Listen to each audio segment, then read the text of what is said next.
All systems go, Captain. 10, 9, 8, 7, 6, 5, 4, 3, 2, 1.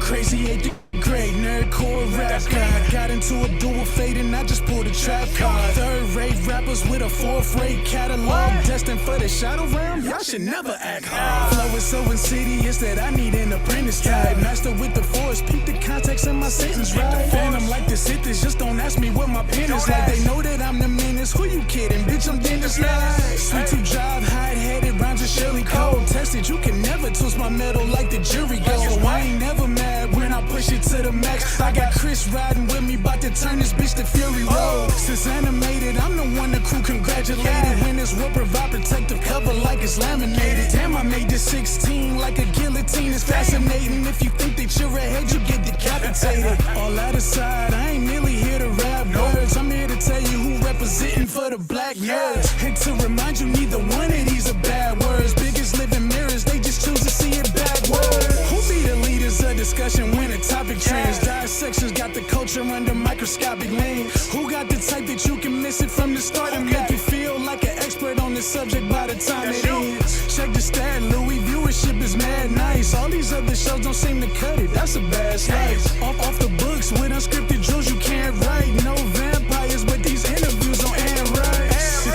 Yeah, this is the best part. Rhymes on Mandalorian, the pen has made a best score. Starting a war with these stars, you won't get far. This is the way you play a game of life or Death Star. So far removed from the drama, we don't notice harm, but won't hesitate to shed a light like a Patronus charm. With mischief managed, troubles at a disadvantage. Must be something in the water, dip your toe because you know it's warm. Where can you find another show with such a fine cast? And if you try to box them in, they playing Minecraft. And basically to sum it up like you define math, this crew's the best and it figures like a line graph. A merry band like the words I do. Level-headed, you don't have to have absurd IQs. They know you can relate because they're nerds like you. With their help, you'll see the world from a blur's eye view. Yeah. You are now tuned in to Blerd's Eye View. And without further ado, we out. Yeah.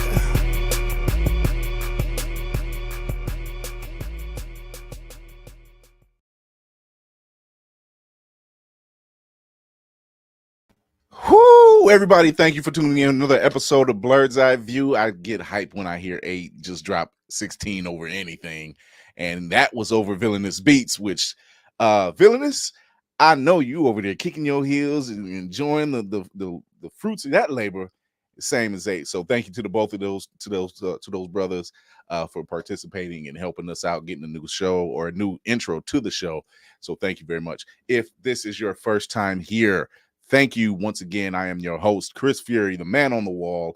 Thank you for tuning in to Blerd's Eye View. If this is your first time here, go show your love on the YouTube channel where you can find the entire 2-hour show without the hour interruption. You might get some ads, but we're working on that later. You can also listen to us wherever you listen to your podcasts, including Apple Podcasts. Feel free to leave a 5-star and written review. Let them know you feeling us. Let them know you like what you hear. Let them know you want more from us. Helps us out. You can also check us out past telecasts on Always Press Record through your Roku and Amazon Fire devices. But enough about me. Let's kind of get this show going.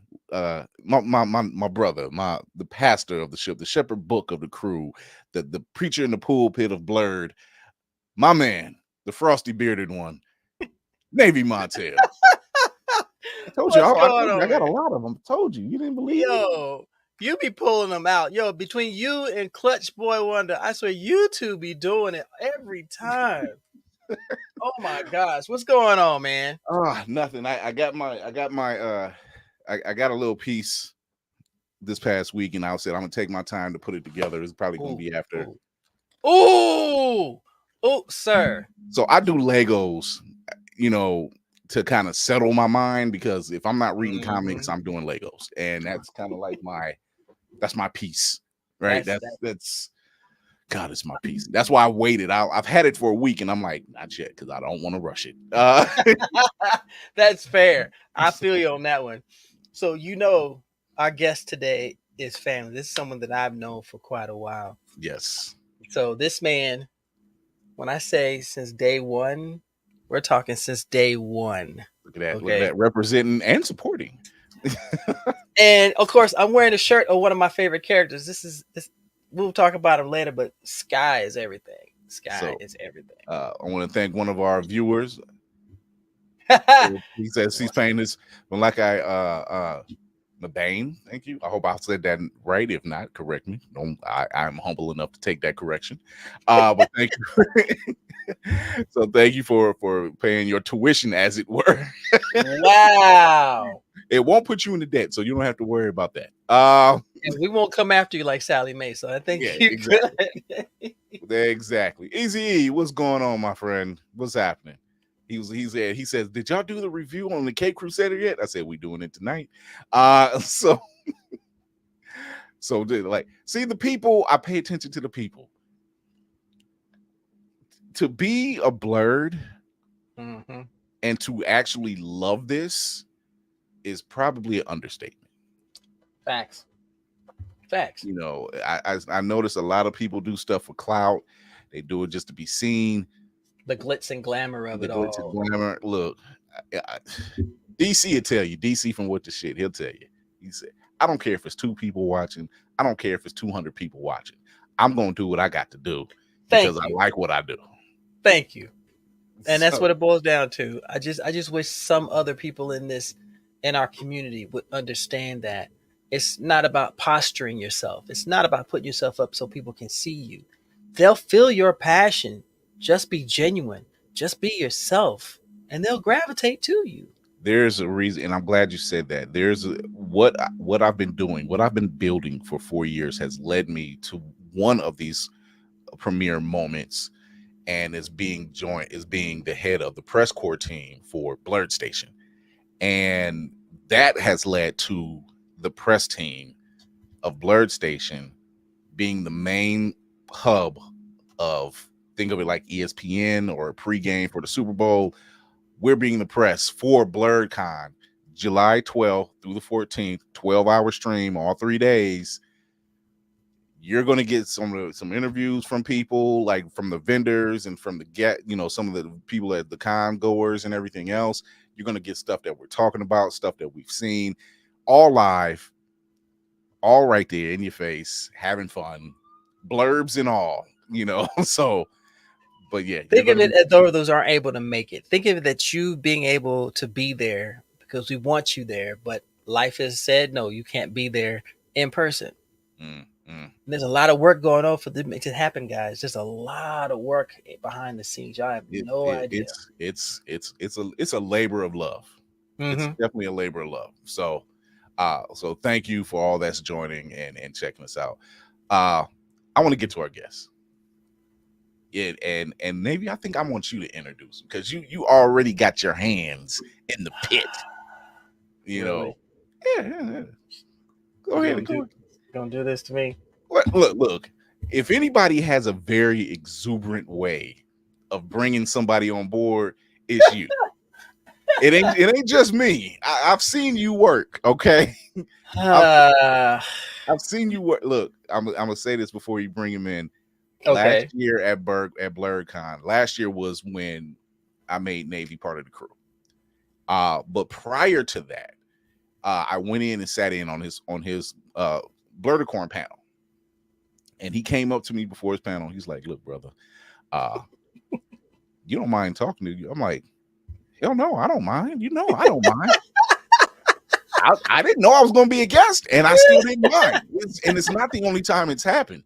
When people come up to me and say, hey, we doing the show, and I'm like, say less. Stay ready so you ain't got to get ready. So, Okay. I am more than happy to do that. so So I preacher of the Blerd, you have the floor. our esteemed guest tonight is someone that I've had the honor of getting to know, someone who is passionate about comics. He is the owner, operator, creator of E4Comics, the creator of the Elements, and so many different things. Oh my gosh. Jerry Chatelain, come on in here, brother. Show yourself, sir. What's going on, Jerry? Like, What's going on, man? So to the people that's applauding, we don't pay yet. I'm just letting you know. We ain't there yet. Well, you guys are getting there very quickly. I see what you guys are doing. You know, I watch your guys' show, and I even Appreciate see it. that you guys got the Kickstarter going on, and you guys are blowing up and making things happen. So you guys are people that I definitely look up to, and I you know, appreciate that. inspired to be that in the I, future. I will take those flowers. I'm not too proud to beg. I've actually had me and you have spoken, Chris. It was a few years ago. And I Mhm. want to say it's the first time when you dropped Advent, the first issue of Advent, which I still have. I think I have 1 and 2 and everything. And just seeing how you and Unc are like two people that I watch and how comfortable you guys are in front of the camera is just like, wow. It's Like it's it's something I can't. You can ask Unc. I was telling him earlier today. I was like, I'm nervous. Like I'm not very good in front of the camera. So he's like, you ain't got nothing to worry about. We're all family. I was like, yeah, I know that. You always, you know, every time I do an interview with you, you always make me feel that way. But it's Yo, still we nerve like to wracking keep just to get in front of the camera. we like to keep people in the know. We like to yes. make them feel comfortable. We don't ask hot button issues questions. We don't do the men versus women, the popping the balloons and all. We don't do none of that. Oh, the None of 1v20 that. garbage, yeah, the 20v1 Uh, man. Whoever I'm, the creator of the I'm, concept need to be punched in the face. That's how I feel I'm about going to it. shout out somebody right quick. Mellow for Mars. She did a post on X, Twitter. That's my girl. And she says, I am so tired of those type of podcasts. So I said, come check us out. We don't discuss none of that.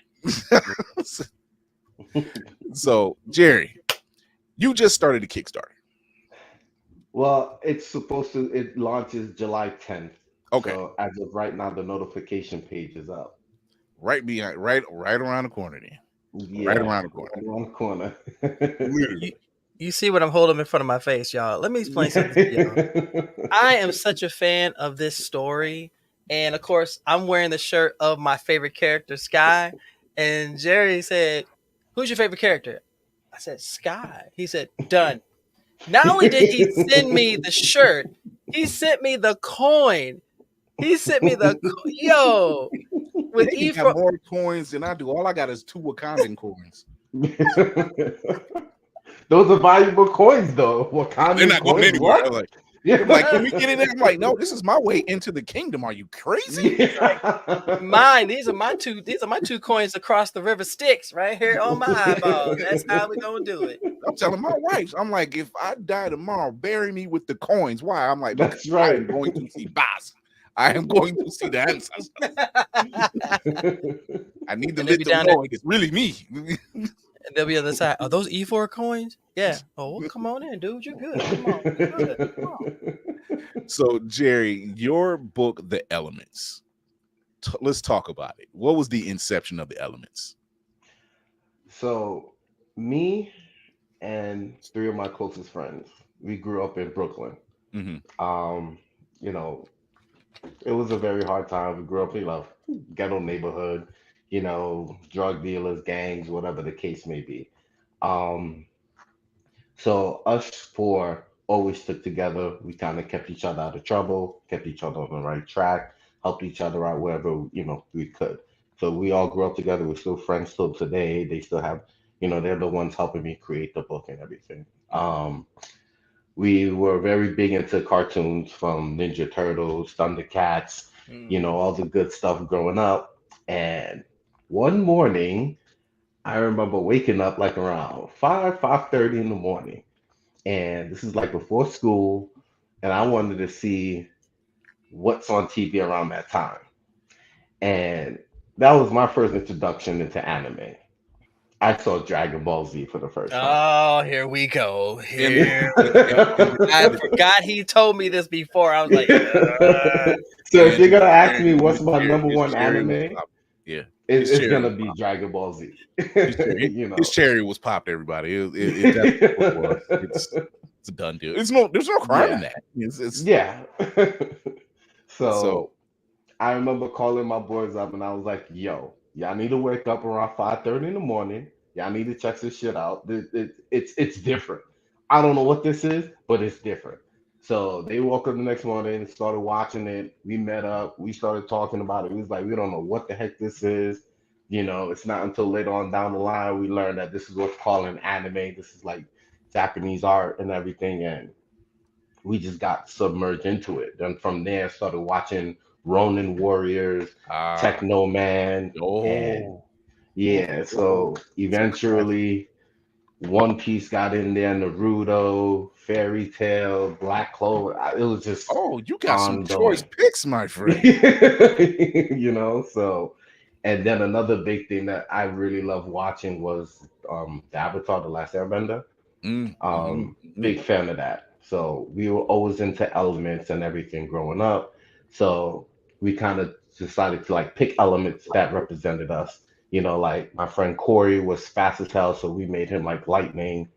My friend Hassan was like the wise one, so we made him hydro.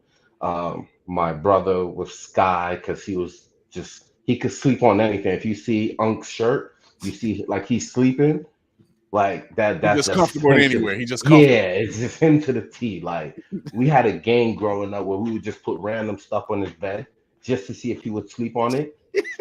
He out. He's just out. No, You I'm know, sorry. It's so bad because I did that to my younger brother. you know, so and you know, one day I've always been kind of like a writer growing up, especially in school. I used to write like poetry and stuff like that. And then I wanted to write a story since I was like so involved with the anime. I was like, yo, we should create something involving us using like elements and everything. And then from what age 14, 15, we kept like rewriting the story, adding things, taking things away, et cetera, et cetera.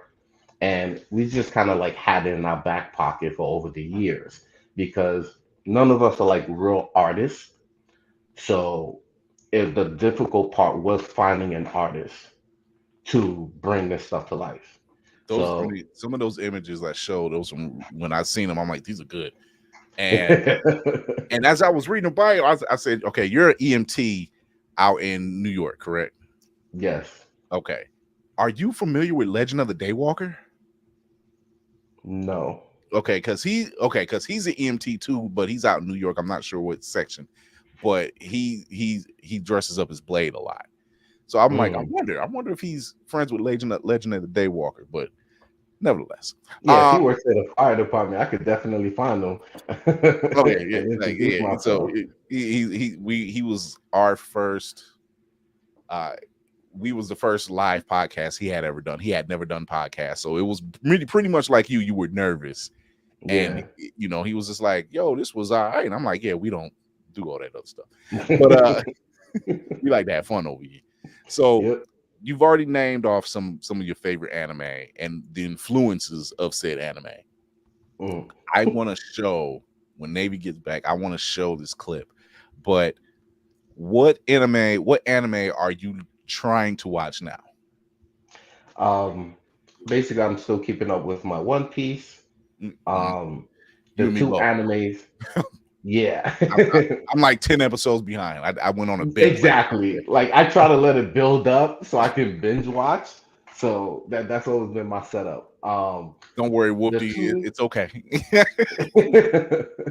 The two that I have to get into that I have not started yet, and I know it's been going crazy, is Demon Slayer and My Hero Academia. Those are the two that I haven't gotten into. I just finished Attack on Titan. You know, how's your nerves? You know the funny thing about it, when Attack on Titan first came out, it was the weirdest feeling to watch it. You know, like for some reason, it was just weird watching. I was like, yeah, I can't do this right now. Like, I couldn't get into it. But then later on, my brother knows how to get me into anime, and he showed me a scene, and that scene alone was like, I bet I'm getting into Attack on Titans, and I was hooked ever since. And that was Captain Levi. Yeah. He took out. He's the man. He's what the was man. it? All Captain the Levi. freaking Titans. Took out And the the Beast Titan, yo, that man's a beast, bro. Look, like, despite what this header says, you will have this feeling after watching Attack on Titan. You will have this. Ooh, it'll have you. It will have you. Oh man. You're like, man, why did I go there? I'm like, I don't regret it, but I needed it. Exactly, man. So those are like two things I have to get into. I have to start the Hero Academia, and then I gotta do the Demon Slayer. Yeah, I got into Hero Academia, but my son got me into My Hero. He was like, Dad, you're gonna love this, and he showed it to me. I'm like, I called him up. I said, you're right. I'm binging it. I'll call you back tomorrow. So. And just went with it, you know. So yeah, those are like really good animes. He's named off quite a few, even though he named One Piece. I'm sorry, Wolfie. Two of our crew members are just saying, you know, One Piece is cultist behavior. I said, but we got cookies. And we have the One Piece. They hate one. As much as they watch Bridgerton, and that's a cult. Yeah, I don't watch that part. You're right. The Vice Captain in Kaiju number 8. Yeah, Kaiju number 8 is a good one.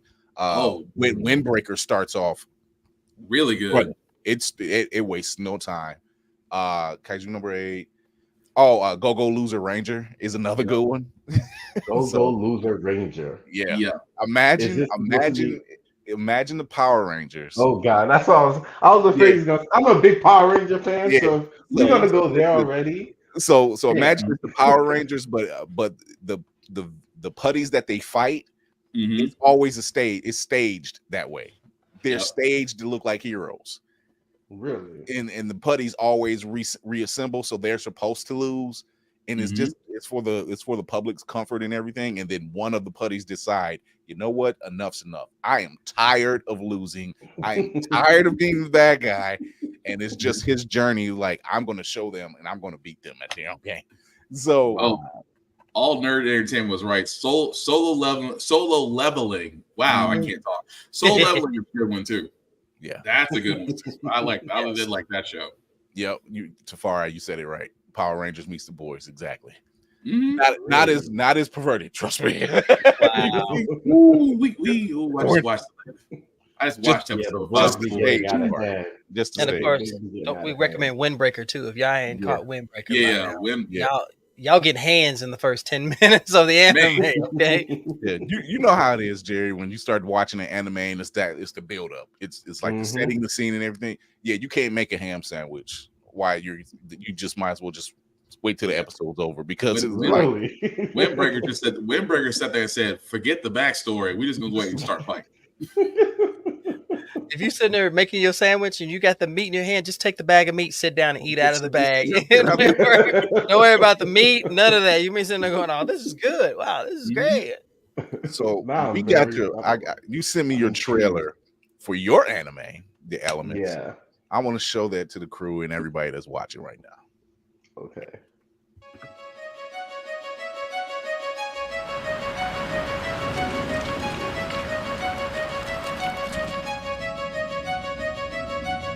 I'm in my element. I'm who my brother sent. Lightning, wind, fire, water, they gon' let us in. And when we enter, we prepare for the combat. Get the W word to Clenith, he know we on that. Together we stand 300, who 4 brothers. Lightning travels through water, wind spreads fire. Elementary, how the elements be our destiny. Best my brother, best believe I'm bringing destiny. We fight each other, train together, bleed together. Crush vendettas, try to get us. You ain't ready to meet the brothers. We in unison, what you doing, son? Move forward, you catch the moves, we be we doing, so do some.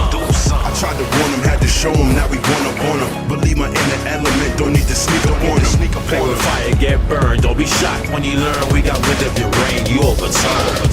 Four brothers that build a bond as orphans, with their fighting ability, battlegrounds are their office. Clenith got them ready for war, training for days upon days, you know they ready for more. The superhuman powers could bury any of y'all. They all about that action, quiet, plenty of talk. Painting a masterpiece, martial artist Picasso. Take them out the villain with skills, you know they got those. It's more than blood, it's more than heart. I can't explain, where should I start? It's about they can't replace, better know the face. You'll never go through battle alone. I'm on the way, meditation for the mind that's listening to angels sing. Throne of vengeance not the way, but I have them at heaven's gate with each other. We train and pray my brothers live another day. Pray my brothers live another day. We on that.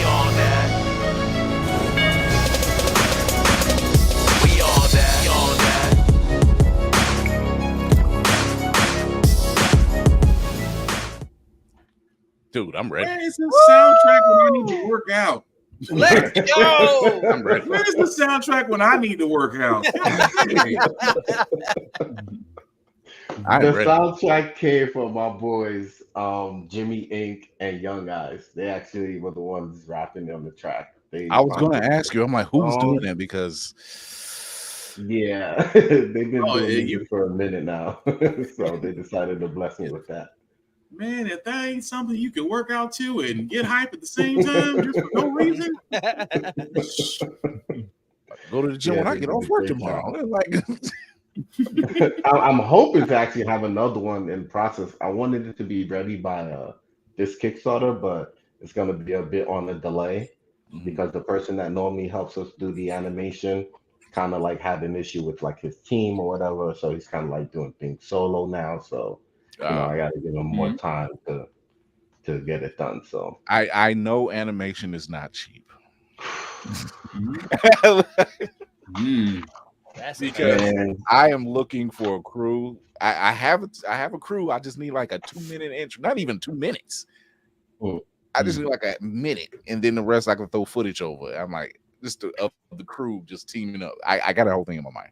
I'm working on it. Y'all can't tell me that soundtrack did not have that New York flavor right in there. As soon as it hit, that bass went boom. I said, "The Burrows, you can hear it." Oh Lord have mercy. Because if your head didn't start, because mine just as soon as it came on, I was like, "Oh, here we go. Let's go." I ain't work out like Spartan though, but yeah, it's gonna make you want to. That's what I'm saying. It'll make me want to read. That's what it'll make me want to do. So speaking of the soundtrack, the influence of hip hop is definitely New York felt. Oh, absolutely. And as someone who is big on hip hop, I'm big on New York hip hop. I'm not gonna lie. Would never have guessed. Really, get out of here. You I was just listening to Nas and DJ Premier's new one earlier today. And LL got a new one out. So I mean, I hear LL is doing something with Eminem. Actually, like I wouldn't doubt it. Oh wow! A thing that someone was trying to send me. I haven't listened to it yet, and I was like, "What? LL rapping again? Oh, I gotta hear this!" Like, let's go. It's weird. It's weird because there's a clip out there in this Generation Z, and they said listening to the most offensive Eminem single, and I'm like, isn't all of them like that? Yeah, right. You just have to listen to one where he is just really cool. And then when they played the song, and I'm like, that's like 20 years old. Yeah. This is Eminem. Like, this is what he's known for. I'm like, you're oh Lord. You just want to sit there and go, and you thought this was bad? Let's take you back to his earlier stuff. Oh my goodness, bro.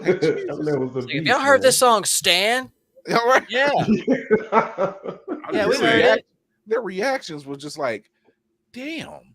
If you play Stan for these kids today, they're gonna be like, he had mental issues. And we turned out just fine. Right. He needs to be So- healed. He needs to So be healed. what when you're writing, what music do you think of? What artists do you think of when you're writing your stories? What's What I the think, like that song was get you amped. So yeah. what gets you like in that zone? So I definitely listen to Nas and Mhm. Nas, Lupe Fiasco, Nice. or like the two people that I listen to. Oh, I see someone rolling her eyes. I don't think she likes Lupe Fiasco. Wait. I enjoy his music. It's just that sometimes he says some really stupid things. So I let him Music is pass. fine. Some of the other stuff The music outside. is fine. Some of the stuff that he says outside of the music is dumb.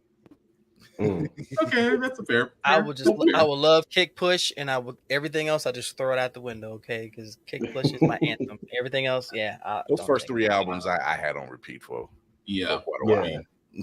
Food, It's, liquor, it's and the food. way he raps. He's not like any other. Like you really got to No, listen to sure.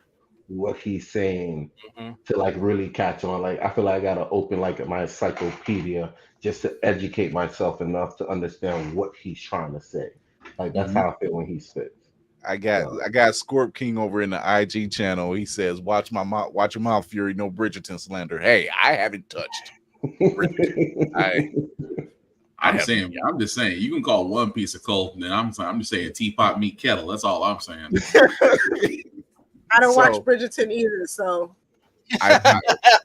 Me neither. apparently I a good haven't portion of the seen crew does though. So I got to get on the ball with it. So Yep, Dumb It I Down. That was another one. Dumb It Down was one of my favorite Lupe songs because Dumb It Down. Yep. Mm-hmm. he wasn't you lying. want to talk about how you want some mainstream radio up in one song. That right there. I'm gonna go listen to that later. I ain't heard that in a Yeah, while. I think Superstar is the one that first got me hooked because that second verse, just the way Really? he spit that second verse was just like, wow. Like he just took you through the core of the earth, out through China, then back into space. Like, like that's a whole verse he just did, you know. Like I thought that was real creative. So we talked about animes you've watched and the influences there. We've talked about the music that influences the writing. We've talked about what influences that created the elements. What is a dream project you want to do? Would you like to see? Obviously you want to see this as an anime. It's obvious from the trailer, which I could see something like this over at Blerd Station. Just one extra piece to the puzzle. Like, I mean, we are looking for stuff like that, you know, because there's people like yourself that look like us, that represents us, that talks about us and tells stories from our point of view, fresh stories that we've been clamoring for, you know, between yourself, Midnight Comics, Concrete Comics, Wingless, Jesus Christ, you know, all these indie comic artists and writers who are out here, and they're out here. I'm gonna have to make a Bible because they're out here and they deserve so much shine. They deserve so much accolade, and those stories need to be told because no shade to the Marvels and the DCs, you know, because one thing we don't do, we don't trash the king and the queen. And over in DC, we don't trash John Stewart. That part. Or Vixen for that matter, you know, or Nubia. Those are the three we don't trash. And don't forget Joe. We don't Joe. forget Joe. But you know, we like to see more. You know, I remember some people were talking about, oh, black people always get electrical powers. Why is that? And I said, it's the most dangerous one. You know, I'm not opposed to it, but I get what they're saying. We need to see more, you know, different styles of how they use their powers. Like when they do Storm, fantastic. When they do Black Lightning, fantastic. You know, when they do Virgil Hawkins or Static, fantastic. But we need fresh takes on certain things, and it's just fun to finally see that, you know, you got these different heroes with these great looks, and we don't get that a lot.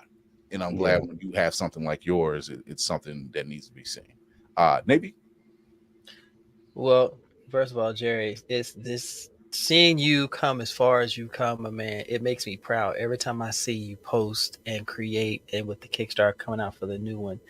So you already know from the time you and I chatted till now, with all the growth that you have made, the lessons you've learned during the course of creating the elements and the whole franchise, what would you say was the greatest lesson that you've learned thus far out of this whole process?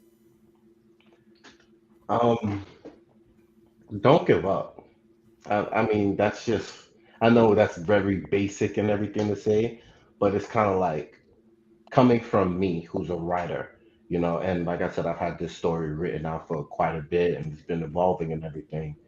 And for me, the biggest obstacle was like, yeah, this is never going to happen because, you know, I don't draw. And unfortunately, the person that I did want to draw was too busy to do the drawing, so it just never happened. And but because I continued, you know, what I wanted to do, an artist, a friend of mine that I've known for quite some time, was like, hey, if you want, I can bring these, you know, artworks to life. Just start drawing these characters for you. And I was like, oh, really?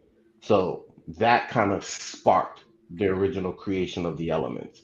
And then once he drew out the characters, I already knew how I wanted it to be. I wanted to be a little bit more of an anime style creator. So I've been through groups on Facebook. I've been to groups on the outside. Like I found out there's like a whole undercover world out there where people meet up in like restaurants or different places just to geek out, you know, just to bring their action figures and everything together. And I've joined those groups looking for artists and everything. And, you know, I happened to stumble on an artist that we were all like, you know, appreciated.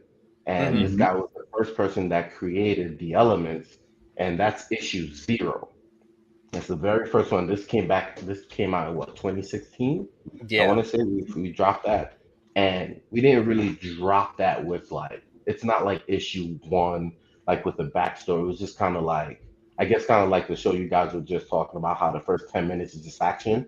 That's kind of how we created this book, because we just wanted to like get people like involved, like, oh, this looks great, you know, what's the story to this? And then eventually go back. Yeah, and then go back to the original, which is issue 1. And now we're about to release issue 4. And it's just like, from all the negative things that I've experienced, because after that artist, my mistake was I didn't ride that wave into issue 1, 2, 3, and 4. I took like a hiatus. It's not until COVID happened, which apparently happened for a lot of people, caused people to settle down and really, you know, bunker down on like their hobbies or things they've always wanted to work on. Unfortunately for me, I was working through COVID. There's no day off for a medic. So I was working through COVID, but working on my project kept me grounded, especially from everything that I was seeing and experiencing. It kept me grounded. So it allowed me to buckle down and really get into that. And that's when issue 1 came. And even with that, I found another artist to do issue 1. Because if you look from issue 1 to issue 2, 3, and 4, it's 2 separate artists. Because the first artist I had a lot of issues with, a lot of delays. He's going through a lot of stuff and everything. So I had to cancel that. And then I had to find a new artist. And I've been working with this artist. She's been great ever since.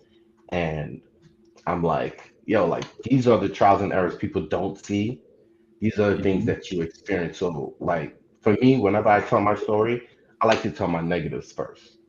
I don't want anyone to think, hey, yeah, you've gotten this far just by waking up. Absolutely not. I failed at everything multiple times. A lot of people don't see that they don't, you know. Like you just don't wake up. You just don't wake up knowing how to bake a cake. You going there.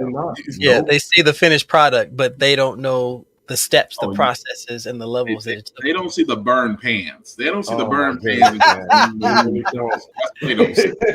They don't see the sensu bean I gotta keep in my back pocket. Man, what? Deep down, and like they just don't see that, you know. Like even the animation, I'll tell you right now that the first animation I created, and I'll even send it to you guys afterwards, so you guys can just see the difference. These guys charged me nearly triple for what I paid for the animation that you guys got now. And when I tell you, it's horrible compared to what I got for this. Mhm. It's no joke, you know. Oh, So oh it's yeah. I hope they are no unfortunate. longer in business because, You and I don't mean that in a mean way, but you can't push a product and you say it's great, but you're charging people all of this, and they come back to you and they tell you that it's bad, and you don't listen.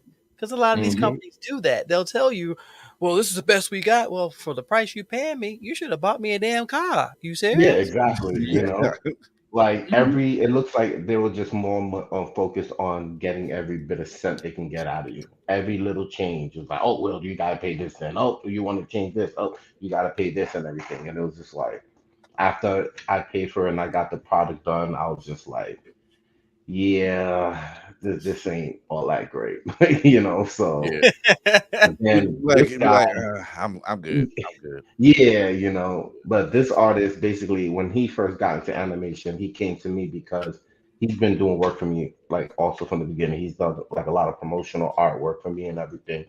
Mhm. So when he was getting into the animation, he reached out to me and was like, I'm getting into animation. Is there anything you'd like for me to help you with? Because you supported me for so long, I would like to pay it back. And I was like, bet, this is like the first thing that I wanted to have done. So let's start with that. And then that created the animation.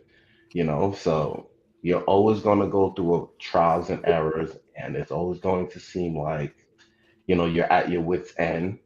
I Mhm. do recommend sometimes when you do feel that you're getting beat down, is to step back because you're Yeah. never going to find the You answer might to the problem That when part. when you're overload. angry, when you're overloaded, like take that step back, do Mhm. something. So many times I felt so overloaded and I was just like, damn, I don't know how to get past this. And then I go out with my boys and I'm hanging out and like during the whole discussion, I'm like, yeah, this. Wait, that's the answer. And it's Yeah, yeah, yeah, like, Mhm. and I gotta run back and it's like there it goes.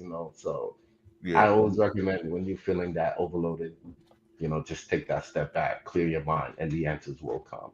I'm You know. glad you mentioned that you knew someone who had already been doing promotional art and they stepped up and said, you know what, let me help you out. I know what Yeah. that feels like. Mhm. Shout out to Terry Huddleston. He made my first avatar and I love it. I absolutely love it. And Villainous Beats, who does a lot, who pretty much is he's like one step away from being the house DJ of the ship. So I've got so much beats from him for just various things. And then shout out to G Black who did the first intro of the show, and then shout out to Crazy 8 the Great who did the second version of the intro of the show. Because these are people that they like what we were doing, and they were like, "Yo, you've been supporting us for so long. Mhm. Let me help you out." Yeah. And that's what it. And I'm not even looking for the handout. I'm not looking for the hookup. I'm just, Mhm. oh, okay. Yeah. All right. All right. I'll take it. Mhm. Ain't That's you what it. you want? Yeah. Whoopty, got a question? Um, Seeing how far you've come with your animation and your comics, my question for you is there anything you would want to tell your younger self about the road it took to get you to where you are? Oh yeah. 2016, bro. Don't stop. Keep going. Don't take that break. Because we would have been to issue like 10, 12 by now if you didn't, stop and take that hiatus. We would have been further more down the line. But I'm also someone that believes that everything happens for a reason. Because Mm-hmm. even when I first started the Instagram and started, trying to build my Instagram, one of the first people I met was Concrete Comet, Lonzo. Mhm. And Mm-hmm. from there, for years I've been following Concrete. They've invited me on their shows. Like I told you guys, this is my weakest point. This is why I feel that I haven't also blown up as much as I can because I don't like being in front of the camera. Like my dream is We to can actually change to that. be We can like, change it. yeah, Yeah. like I'd rather be in a booth somewhere popping out comics while someone else is like in the face of it. Like I don't like doing this stuff, but I know I have to. And Jerry, Concrete Comics was like one of the first people to like, yeah, bro, you come on live with us. Yeah, yeah, you're gonna do some live with us. So we're gonna try and get that out of there. And I've been doing lives with them from the beginning and everything, and they introduced me to a few people that I call like, close friends now. And it all started with them. So that's what I love. Concrete, That's what I love always about. appreciate you guys. That's what I love about this Blerd community. That there are those who are really like bring you out your shell, make you feel comfortable, willing to offer support, point you in the right direction for help. They're there. Yeah, it's just toxicity. It's toxicity in every camp of life. So it's not just one thing, but I can truly say, and like Skip over at Blerd he just did his very first African American Comic-Con, out there in Alabama. And the fact that people were offering their services for free because they were just like, we like what you're doing. We like what this is going to be about. It's for the community. You're fostering young minds and older minds in this nerd culture and making them feel comfortable to be in that space and to offer. They say, hey man, don't worry about the space. We got you. What? Don't worry about this. We got you. What?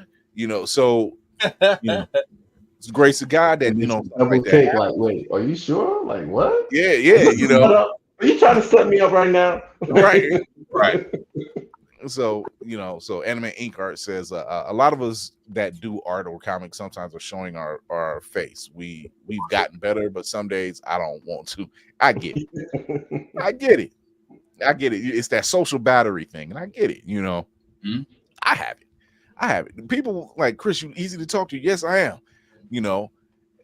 There's times I'm talking, and I'm like, I'm exhausted, but you'd never know it. Like I can flip it. It's a switch. I can flip it on because somebody needs something, and I like to offer that kind of help. So I like to be that bridge. I'm like, hey, whatever I can do, let me know. But you see, you guys can hold your own lives by yourself, and that's a special talent. Like I'll do his lives, and he'll go on and he'll just talk and he'll preach and everything, just so comfortable in front of the camera by himself. And it's like, for me, if I gotta jump on by myself, you probably get 10 minutes from me, tops.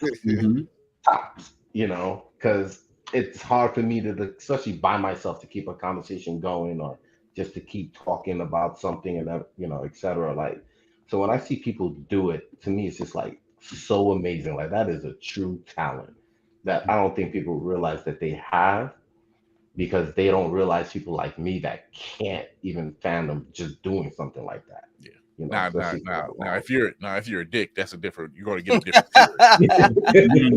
different that Aries shows up real quick and becomes a smart ass and like, yeah.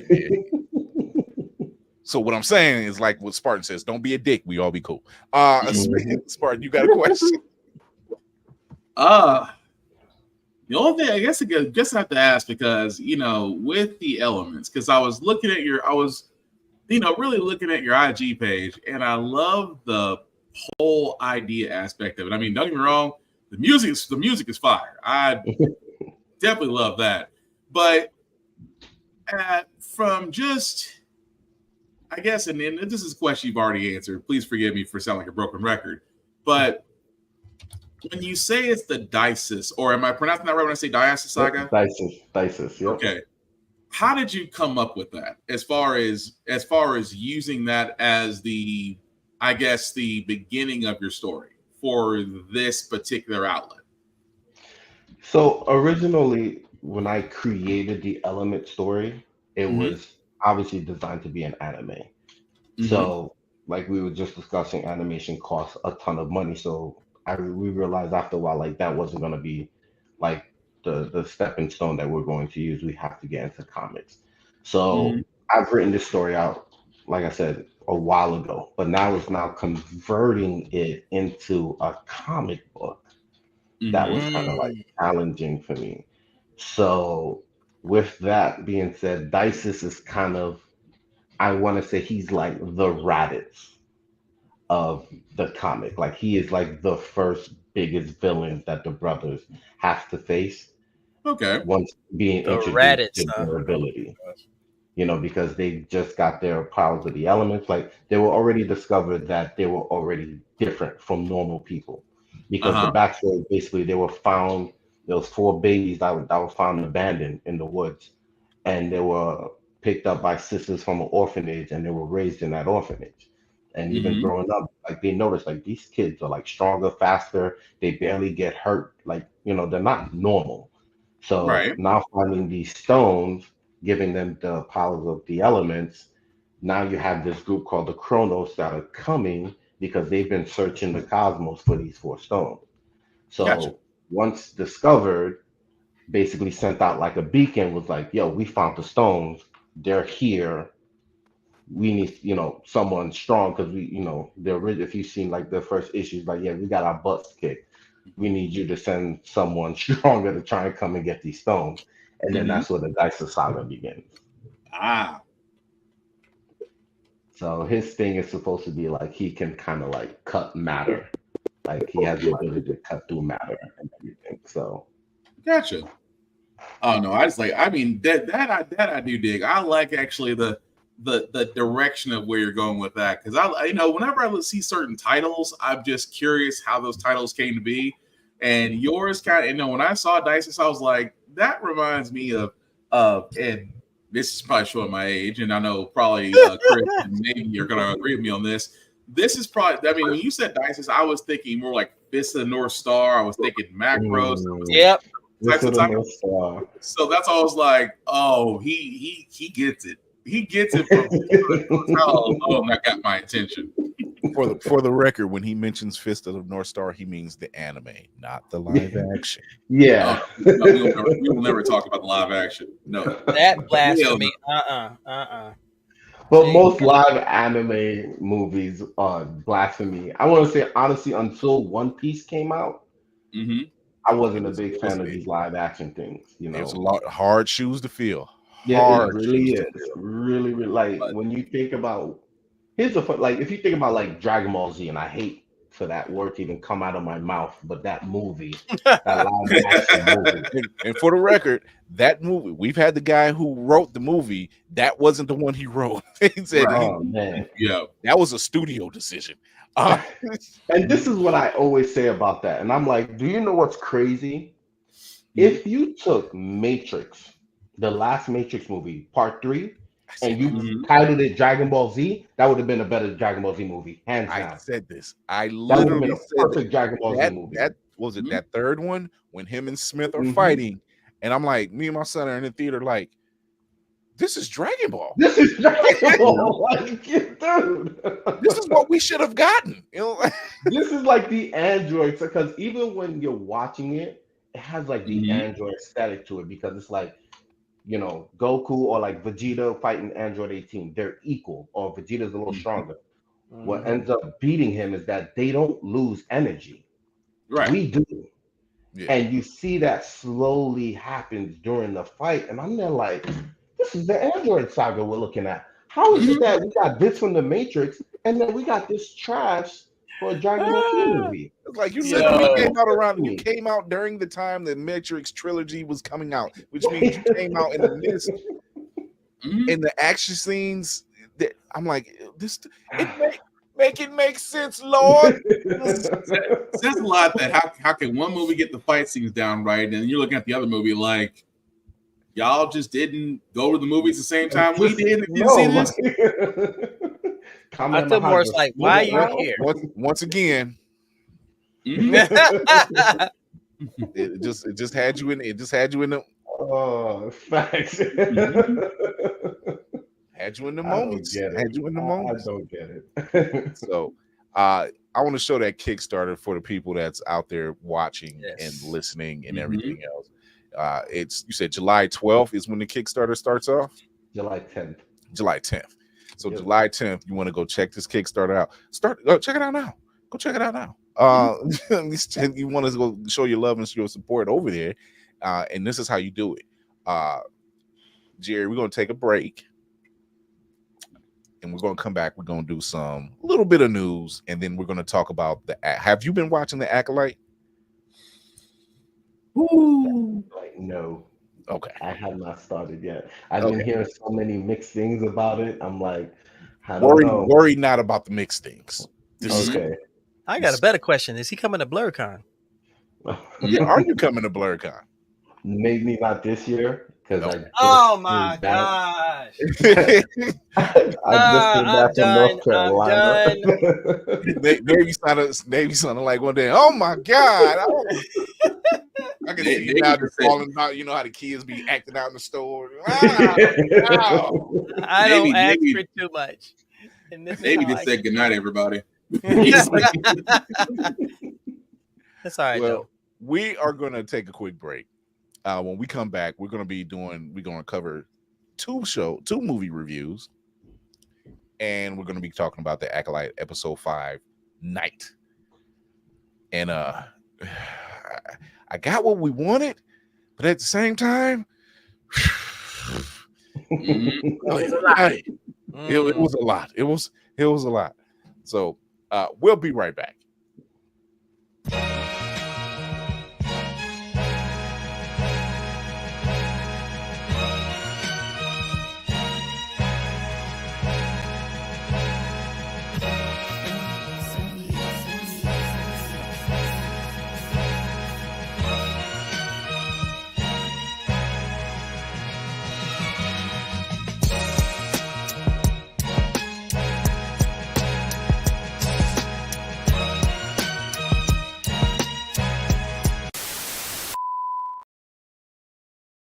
If I get out the Prince of All Saiyans, help me with this next announcement. Hey! Want to see something cool? Yeah, okay. Yeah, so Order. Thank you. Yes, so the Blerd's Eyeview crew for a second year in a row has officially been approved for press at DreamCon, which means July 26th through 28th you can catch us in the Austin Convention Center. We'll be catching up with friends, catching up with our mutuals, hanging out with some of our favorite creators, going to press events, going to tournaments, getting to see some premieres, going to panels, going to see Deadpool and Wolverine because that drops the same weekend, as well as just seeing some of our favorites, giving them their flowers, and conducting interviews while we're there. If you're curious about last year's DreamCon or any previous con coverage we've done in the past, I highly recommend you please check out our interview playlist. That has all our previous con coverage on it, as well as all the cool sit-downs we've gotten to do. Thank you, DreamCon, once again for having us. Really looking forward to the big weekend. See y'all in Austin.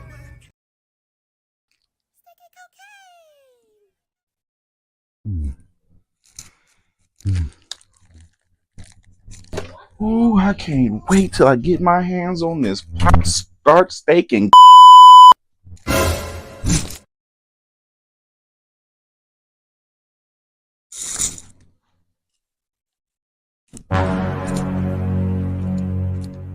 tell me that's not the last Pop Start cake, steak.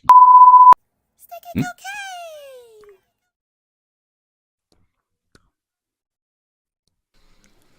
With all the vitamins and minerals that are included in Pop Starts,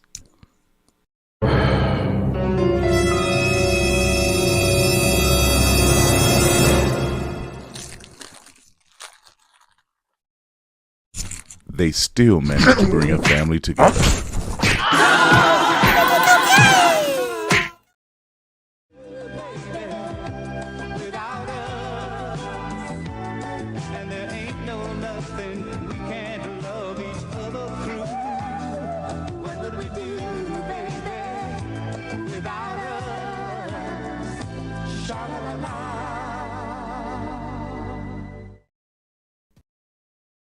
Blerd's Eyeview is a proud affiliate of Otaku Noir. Use the code Blerd's Eyeview for 10% off on all items. With a different nerd-themed box filled with items made by talented blerds across the country, you surely will not be disappointed. Go to otakunoir.com. Otaku Noir, the #1 Blerd mystery box company. I'm Tony Weaver Jr., author of Weirdo and player of Magic the Gathering, and you are watching Blerd's Eyeview.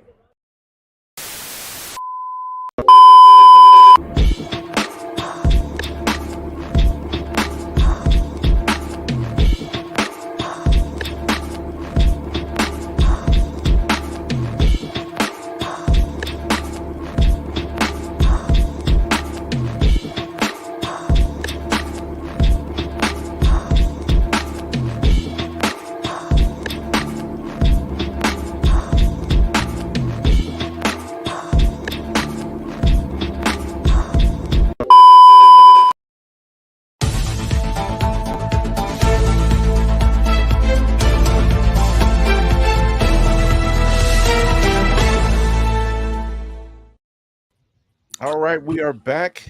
We got a couple reviews to check out. Came down the pipe, and I think I'm gonna start with this first one. I had been hearing about it for the longest, and was curious. One, because it stars Christopher Jamal Evans. Yes, that is that man's middle name. Folks didn't believe me. Captain America's middle name is Jamal. It's from Boston, which is also weird. But this one is starring Chris Evans, Dwayne "The Rock" Johnson, and Commissioner Gordon. I'm sorry, but he's always going to be Commissioner Gordon. This is this is Red 1. 497, 498, 499, 500. Let's go heavy. Got it. Yeah. Go on, brush your shoulders off. Red 1 is on the move. Evening, ladies. What are you so excited about? Of course, your boyfriend's here.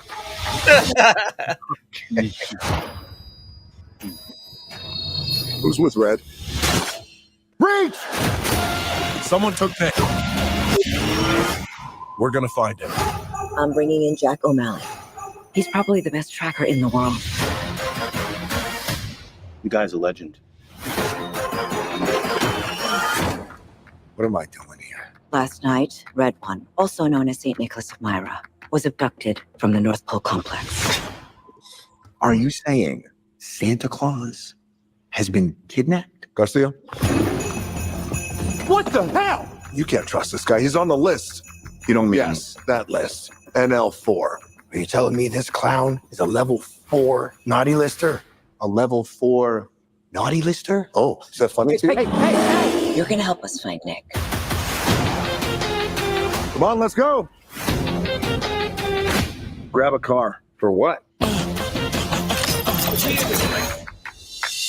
don't have a Wonder Woman action figure, do you? It's not how it works. Come on. There's much in here that is not of the natural world. Who's that? Krampus. What are they doing? They're playing crappish slop. If you don't need me here, I might just go back to the car. We need to prepare for the possibility of no Christmas. There's worse ways to go out than trying to save Santa Claus.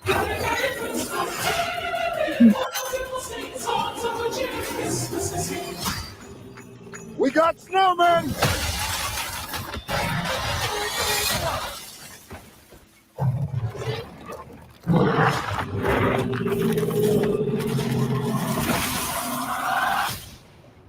That was so disturbing.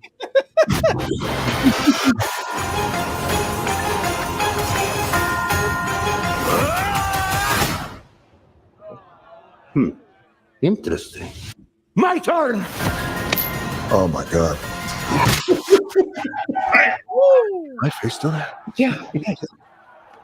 Good.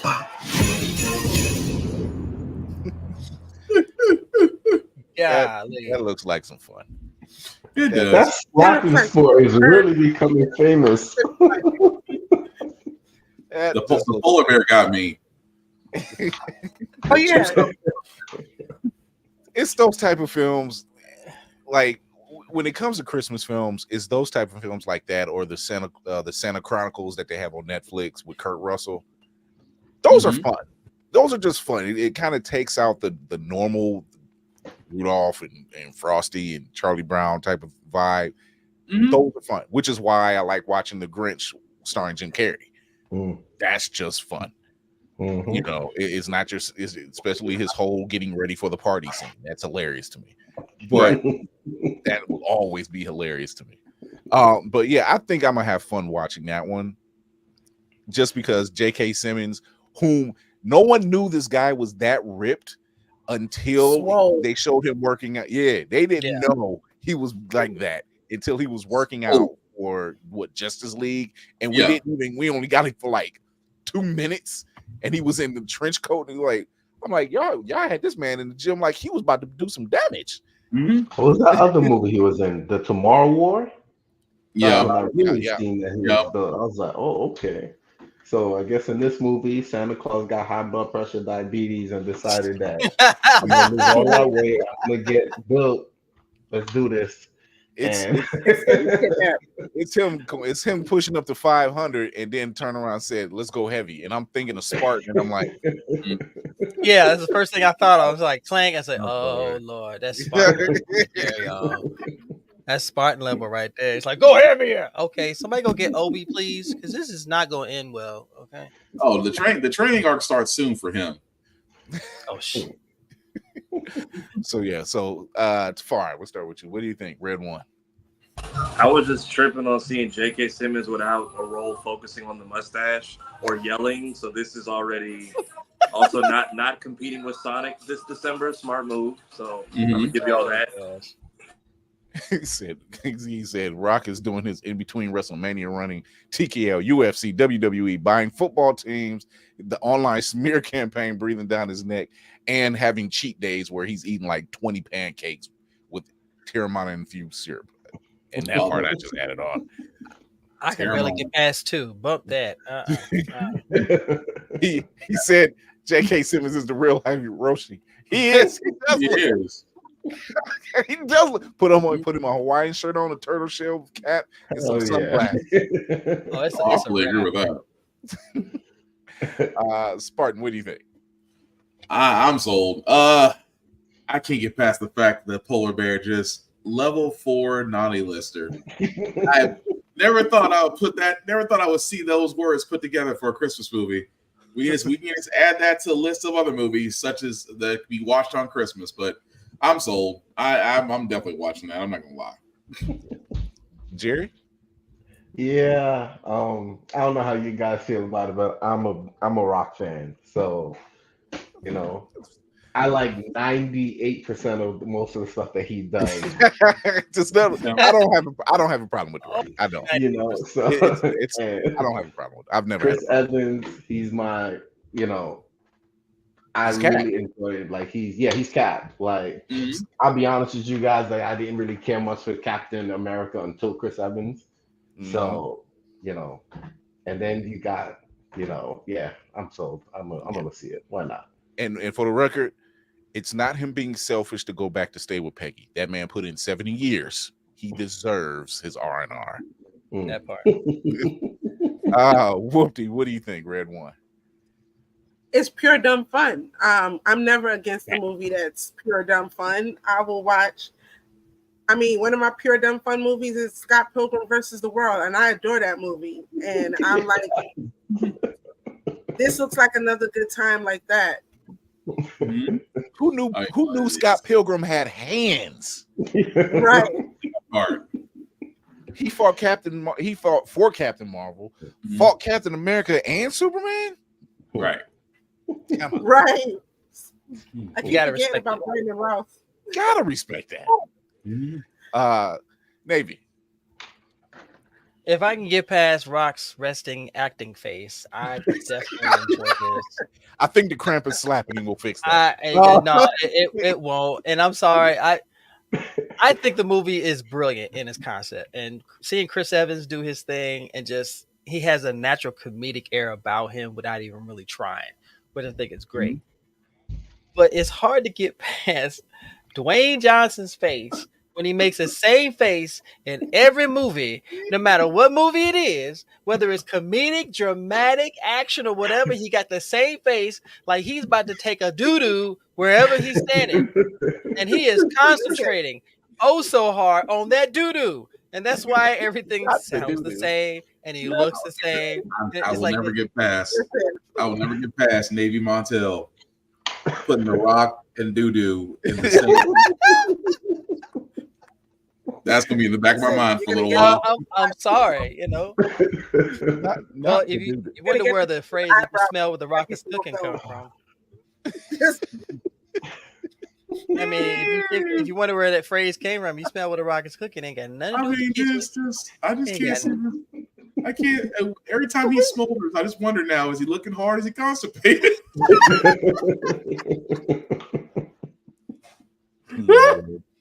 Lord bless it. But I think it's gonna be fun. I think it's gonna be a fun movie. I'll just put tape over his face, or I'll just take a piece of paper every time he moves. He said, "Leave the Rock alone." That's right, leave him alone. No, he almost fucked up WrestleMania. I got a beef with him. Okay, look, between the Rock, he said Rock's acting face. Look, anytime I seen Stone Cold and Stone Cold was my guy, and every time I seen Stone Cold Austin on the screen, I live for him saying "some bitch." I live for every chance. It's that some. I ended up adopting it myself. I'm like, "Some bitch," you know, like we went from perfect grammar to where that some bitch at. It just rolls right. I'm like, it's a good fit. It doesn't. It's never wrong. So, but yeah, I'm looking forward to that one. You know, I like seeing those type of Christmas films where it's something different, right? And it's just. And like Whoopty said, it's just pure dumb fun. I'll take some pure dumb fun. Just let your brain go. Let your brain go for a while. Enjoy it. We got 11 Fast and Furious films out. Like, just why not? You know, I'll take it. Only one. Fast and the Furious. 11 Fast and Furious movies and 1 Homeboys in Outer Space. Homeboys in the outer space. When they talk UPN, that is never mentioned. Right. So I want to ask this question to everybody. Now, Whoopty's already answered this. What's everybody's pure dumb fun movie? Because that's a damn good question to ask. Because everybody's is different. That kind of I'm a little goes ashamed of mine. I'll be honest, man. You said what? I'm a little ashamed of mine. Because don't be ashamed. We don't do shame. No, because I hate myself for finding it. There's no judgment. I hate myself because you don't understand. Like, I don't like those movies where I feel like they're trying so hard to be funny, then it's just not funny to me. But this one particular movie is just like, why am I laughing so hard? It's so stupid. Just stop laughing. And I gotta hear this. What movie? That got me intrigued. It's what the hell is it called? Kung Pao Enter the Kung Pao. Oh Lord! Yeah. What'd you say? I can't. Is it this part? Oh, it's those little things like when the old guy's walking, he's like,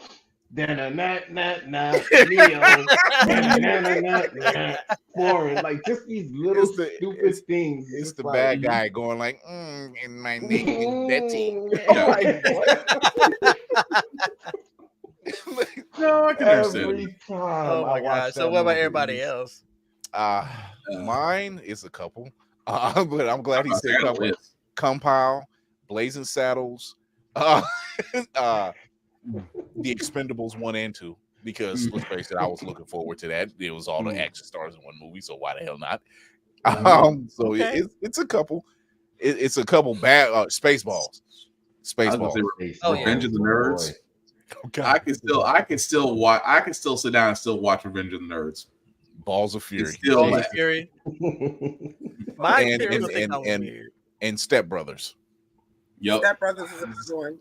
See, for me, anything Will Ferrell, I can't. I'm sorry, I cannot. Thank you. I can't with Will Ferrell. I cannot do Will Ferrell. Can't with him. Yo, this dude is the unfunniest unfunny I have ever. Because every time I see him, I'm going. I was like, you are literally the embodiment of NDA, nigga. See, that's the thing. I like Step Brothers and I love Anchorman. Anchorman is funny. Anchorman is a good one. So, what did you say, Tafari? Say Grown Ups is always my go-to. Every time the power goes out or you can't stream, that DVD goes in every time. Because Clue. You pretty much had 4 people from Saturday Night Live. Just, I'm sorry, there was no script. There was no damn. There couldn't have been a script. I'm like, these guys worked on Saturday Night Live together. I'm like, all ad-libbing. I was like, if it wasn't going to be Kevin, what is it? Kevin, Kevin James. Neely or Kevin James? It was supposed to be Chris Farley. So yeah. Oh, Three that would do. Three Amigos is another one. 40-Year-Old Virgin. Yep. All nerd entertainment caught that one. I'm gonna date myself here. I'm gonna go with Stripes. Yes. Yeah. Ooh, that's in that same vein as Caddyshack. Caddyshack, Meatballs, Cannonball Run. Yeah. Cannonball Run. I don't care. Just I love that. And Stripes is just dumb fun when they're coming in just on the cadence. You hear blah blah blah blah, and hear Bill Murray doing the cadence. It's like that. Hit him with the razzle dazzle. It's watching this and saying, did y'all really steal a military van and no one knew? Until the next day? We gotta go save them. I'm sure they're fine at this point. Oh my gosh. Yeah, Jay and Silent Bob Strike Back was another one. That was one of my favorites. That's a fact check. That's a fact check. So Jay and Silent Bob Strike Back. This is the beauty of this film. Wasn't the entire film. It's what happens at the end. Mm-hmm. And they say they went and printed off. Yes, they did this thing. They printed off all the people who trolled them about their movie, and they had enough money that they caught air flights to every troll's house to beat them up. And I thought about it, and I'm like, there's trolls out there right now who don't know what that's like. Right. And might need to. Possibility of beatdowns. Whoopty, what's your just dumb fun film or films? Blazing Saddles. I could watch that every single time and cackle like I just seen it the first time. Robin Hood Men in Tights. Oh my gosh, I forgot about that one. That's a good one. I'm thinking about Blinkum. Yo, at the last Dragon Con, there's a guy who did a accurate. It looked like the actor. I could have sworn it was an actor walking among us. His blinking was chef kiss. Blinking, my family's loyal blind servant. It's Blinkum. It's Blinkum realizing that the castle got repossessed, and he's looking for the toilet paper. I thought it was a bit drafty. This movie is just dumb fun. But see, once again, Mel Brooks film. Mm-hmm. I just love the fact. I promise you won't go. Hey, but you say coolly, chill. I was like, the level of petty. Sausage Fest is not only a pure dumb fun movie. Oh my gosh! It is the most. I did not expect that at all. Yeah, weird science. Yes. Yeah, Weekend at Bernie's. For the record, well, guess what? Here's a dumb one, and you're gonna love this one, Navy. I seen about 20 minutes, the first 20 minutes of Chud 2, Bud the Chud, and all I could think of was like, damn, we actually watched this when it was on USA. Wow, bro, and all that stuff that happened. I'm like, there is no way 2 high school students can sneak onto the Center of Disease Control and steal a cadaver because they lost the other one for their science class. Like, it was easy, just as easy for it to happen. Oh my god! Oh, tenacious D. That was good. Yo, that's a good one. Look, that gets played in my car when I do long trips. Tenacious D. Yeah, I forgot about that one. The Kickapoo is still in my head. It's amazing. Kickapoo still in my head. We can do Bustin' Loose with Richard Pryor because Richard Pryor as a bus driver. I just drive the bus. See, no, if you gonna do that, baby, you might as well go car wash. Might as well go car wash at that rate, because with him and George Carlin and everybody else. Oh my gosh, yo. And somebody had never told Christy me to said watch. she wants to go back and watch Porky's now. Oh God. Oh, Porky's was a good one. I went to the theater to see that movie, and people were crying. People had to get up and run out because they were peeing on themselves. God, bench warmers. Napoleon Dynamite is another good one. Dynamite. Yeah. I just want to know, what was the pitch meeting for Napoleon Dynamite? Because the movie was great, but if you would have asked me to tell people what it's about, I don't know what to say. We're following this kid who lives. Not Corky Romano. The kid who probably is the reason I'm late to school every day because he lives on a farm with a llama, and his best friend wants to run for school president. It just like the movie got made, but I'm curious, what did you say to get the money? Because it clearly didn't take that much of a budget, and the cartoon they made for it was actually pretty good. I don't know why Fox canceled it. I mean, you spent the budget on Rico's van.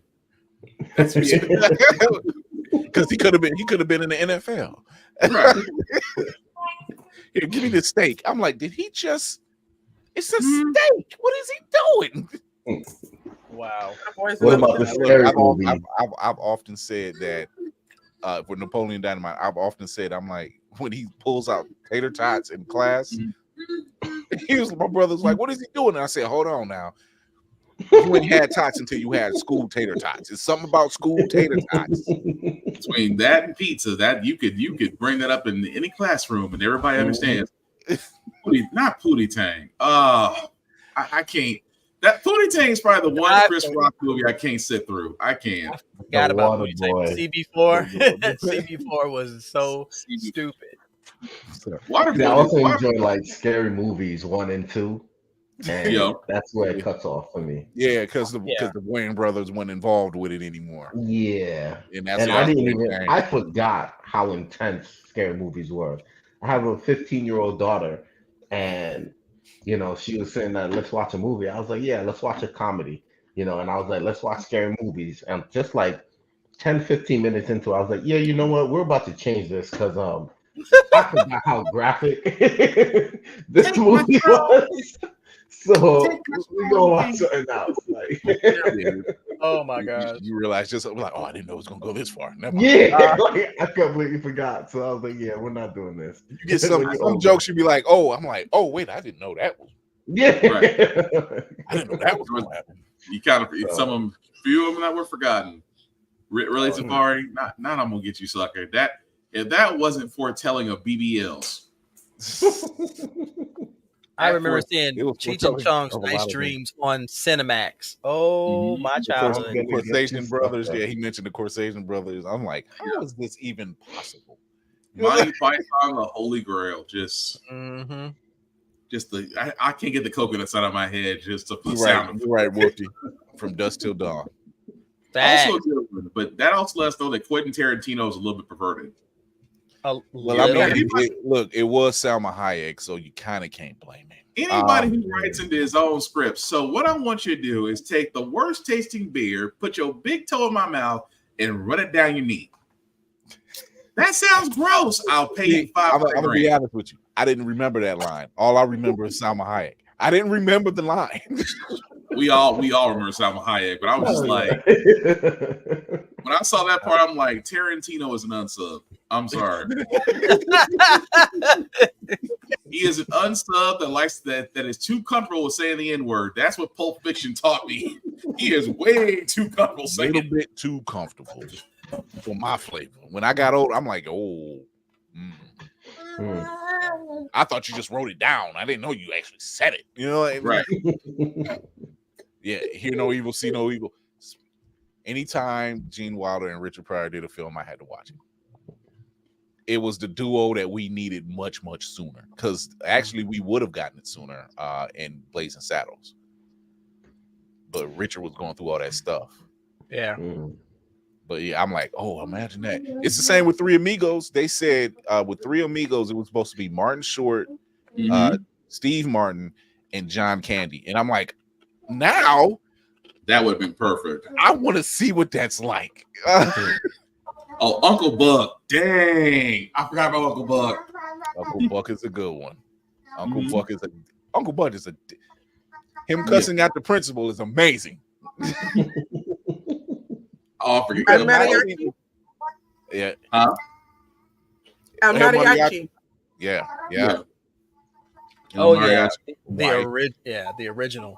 Both of them were pretty good. And then Machete. Yeah. And believe it or not, Once Upon a Time in Mexico. Yep. Oh, but the Johnny Depp kind of ran with that one. He made you want to watch it because they made Antonio Banderas scare like Batman in that movie. He showed up every once in a while, but it was pretty much Johnny Depp's story. Yeah. My man lost both his eyes and he was still out there like, hold on. Let me get this. Let me get this. Let me get my pistols out real quick. This man Slick became Daredevil, just like I'm gonna listen for the sound and I'm gonna kneecap you on both sides. Oh, the jerk. He mentions the jerk, and I think about him. He was like, "You mean I don't have a skin condition?"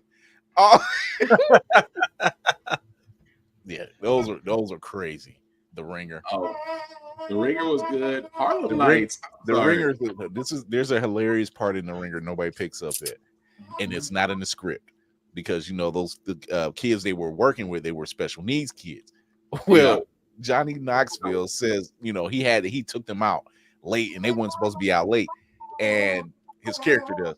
And so when the girl catches him and she's explaining, he's like, "No, I just took him out for ice cream." One of those kids actually said, "Wait, there was ice cream," and that was not in the script. They said, "We're just keeping it. We're keeping it."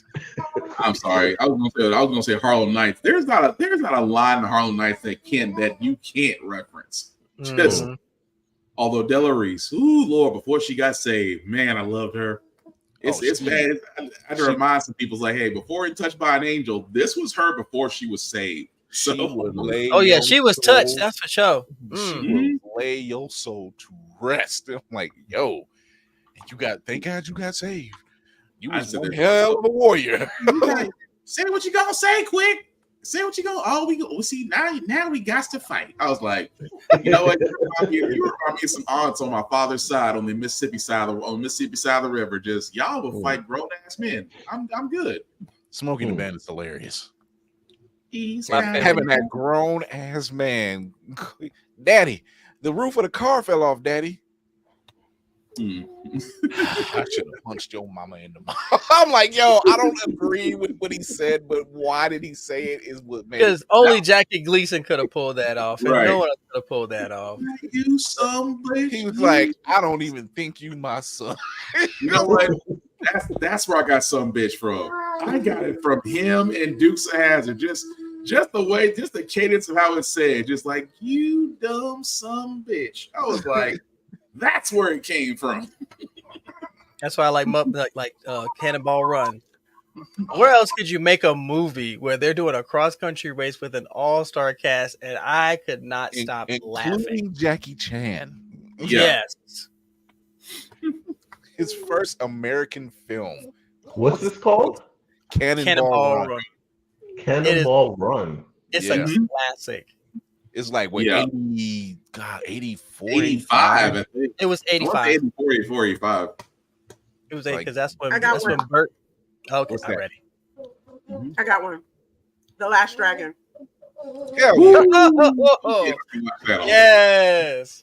I still want the untold story of the Shogun of Harlem. I need if there was ever a movie that you could make from that, Shogun of Harlem.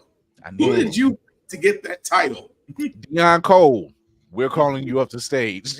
I'm like, come on. I was a Vanity stan from when she was with Nasty Girls, so her being in the movie was everything. Everybody was. That was everything. I grew up into martial arts too, so I love that movie. Oh my goodness. She was the reason I watched Action Jackson. Like Vanity the Action. Okay. Carl Weathers did a whole somersault flip over a taxi. I don't know how, but he did.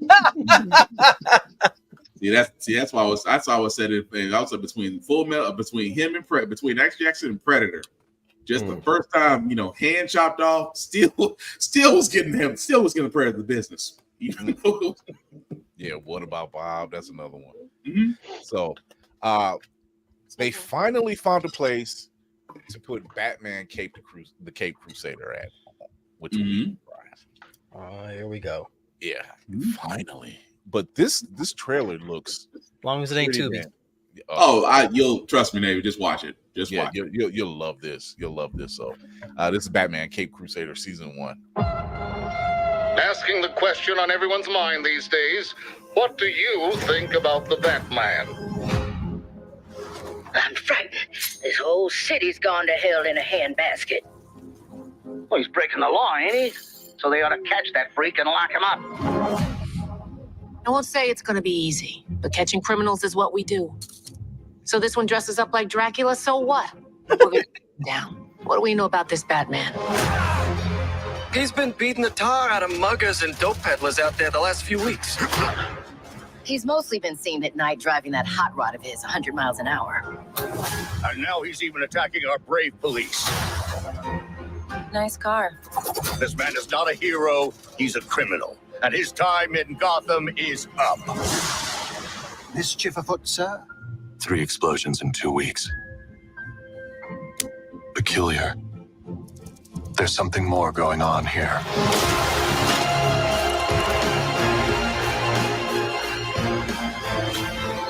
He knows too much. He's an itch that needs to get scratched. The Kings don't run this court anymore. The Jester does. Bang! Look out! We could be looking at an all-out gang war on the streets of Gotham. This is a losing battle. 100 other monsters will show up to replace anyone you take down. Probably. But now they'll all know I'm coming for them.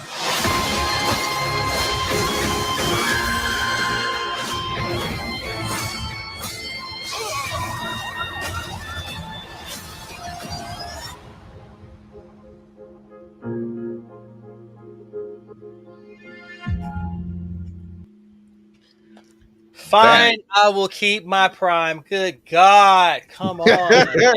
Damn, that looks so Nice, fucking ain't it? good. That looks damn good. Everybody has the animated series. That's the one thing I wanted to point out, Navy, was when you first saw by Bruce Timm, who was again the original creator of the animated series. I was hooked. Okay. Yeah, that's it. That's why. That looks It definitely had that vibe to it. Mm-hmm. What'd you say, Whip? Second part for me was seeing Matt Reeves. I thoroughly enjoyed the Batman. I didn't expect to. I went in to watch it because it's a Batman film. I'm gonna go watch it, but I really like it, and I'm also really looking forward to the Penguin, the series that they're doing on.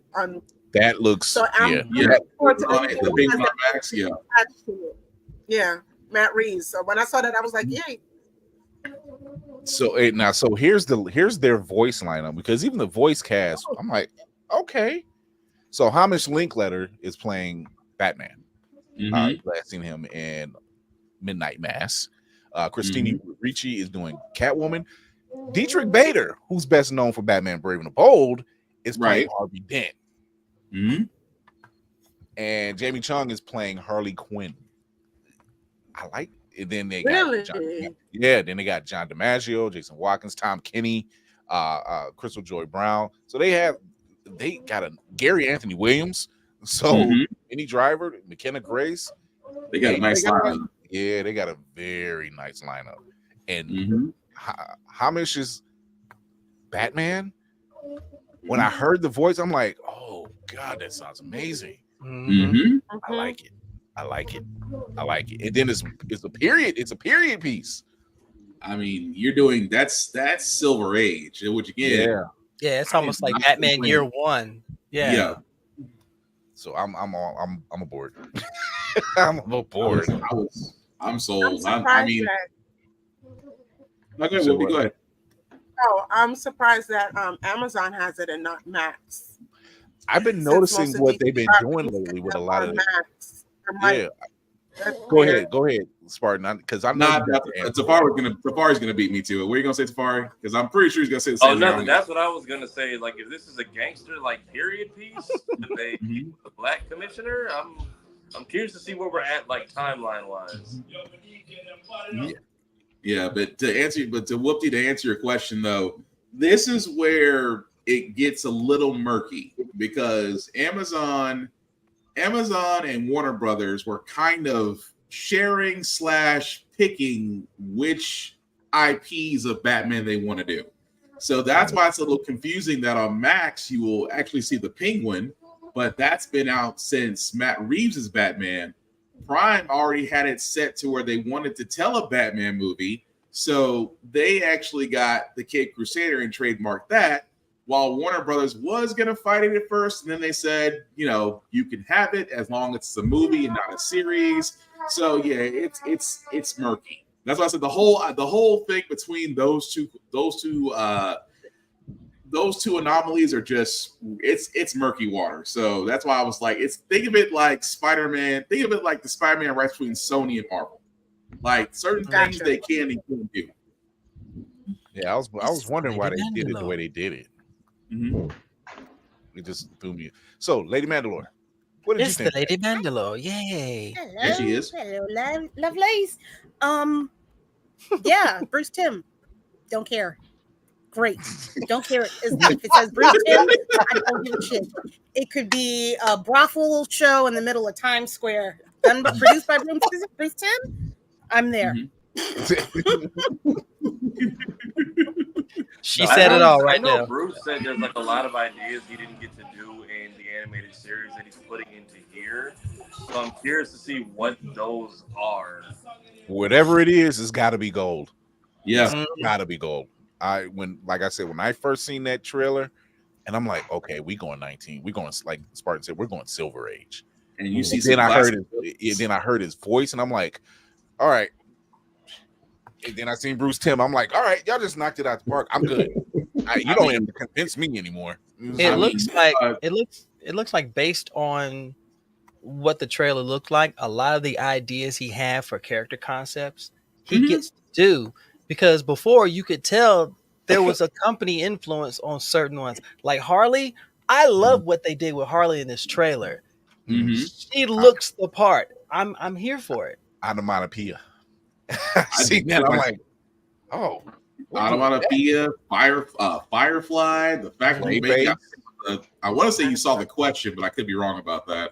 So yeah, we're on to something. No, but yeah. So yeah, Jerry, what did you think? I looked at it first and I thought it was like the original Batman, like the original Batman animated series. Like it definitely has that texture, that feel to it. Even the Batmobile looks like the old animation with a little bit of twist to it. Yeah, you know. So because even the original Batman animated series, it had that air of being a period piece, but it was modern. And I know that's a question a lot of people had. Is like, when is that actually taking place? It was just, I guess it was just the influence, but like this is that's Silver Age. Oh yeah. I guess my only thing is I don't know how I feel about the long pointy ears. Like, it might be just a little too long, just a little shorter. But well, I think whatever they do, because it looks good. Even Alfred being a bit on the round side, which if you've read like the previous like the Silver Age books, they hinted at that. Yeah, right. Alfred was thick. He was supposed to be thick, 3 C's. I hope they don't make him clumsy like they did on the television show. I need my Alfred to be just fearsome. And the simple fact of the matter is, there's a reason why all villains respected him. Every villain respected Alfred. Anytime you shoot somebody straight in the face with a shotgun says a lot about a person. Right. I said Batman may have been the anti-hero, but you know the true line of saying was Alfred. That's almost Easy. He said the OG 1930s ears. The longer the ears, the more patience he had. Yeah, I was thinking the same thing. I saw those ears and was like, "Oh, he is going to wait for you." Alfred gotta have the shotty. Yep. All nerd entertainment. Alfred I gotta see Alfred with the shotgun. I prefer not to use weapons. I highly disagree. As you're loading up the shotgun, he does not have a no kill rule. He does not. Exactly. I'm about to say Alfred adopts the Wonder Woman rule. It's like, hey, look. Wow. Like I said, Alfred is thick. Big beautiful worker. He's a big beautiful worker. That's what he is. No, you're right. He like Alfred doesn't have enemies. Why? He has a no kill. I don't have the no kill. I get rid of my people. Alfred has a shovel. That's why Wonder Woman doesn't have any enemies. It's like, I wipe these people. I am bred to break a neck. I don't know what y'all do here on this island, but where I'm from, What was the running joke that Alfred Selling Ant-Man series? I have a shovel and I have a garden. Decide where you want to go. I'm back with the Bridgerton babies. So, the Acolytes, episode 5 showed up last night, or as I like to call it, we wanted smoke, we got smoke. Smiley. What? You got your wish, Tony Weaver. Right. They got it in. Boy, did they get it in. Damn. Is there such a thing as red shirt Jedi? Yo, thing as red shirt Jedi. I want to shout out 2 people in this episode: Manny Jacinto and Daphne Keene. Them motherfuckers was putting in work. I love when they put in work, right? Like actual behind the scenes work. I didn't have time to get Manny because I just seen Manny Jacinto's training. I'm like, yo, dude was a beast out there training for real. Iron Fist, you can learn a thing or 2. But I do have a clip of I did get a chance to do a clip of Daphne Keene and her training, and here it is. And when I arrive at my destination, I am gonna kill Bill.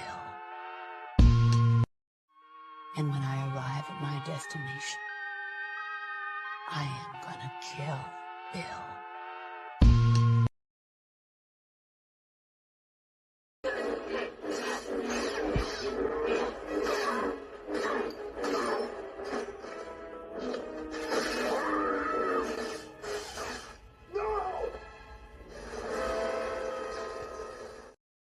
Now, prior to that, fatality. I screamed like he did. Those I jumped 3 off my damn couch.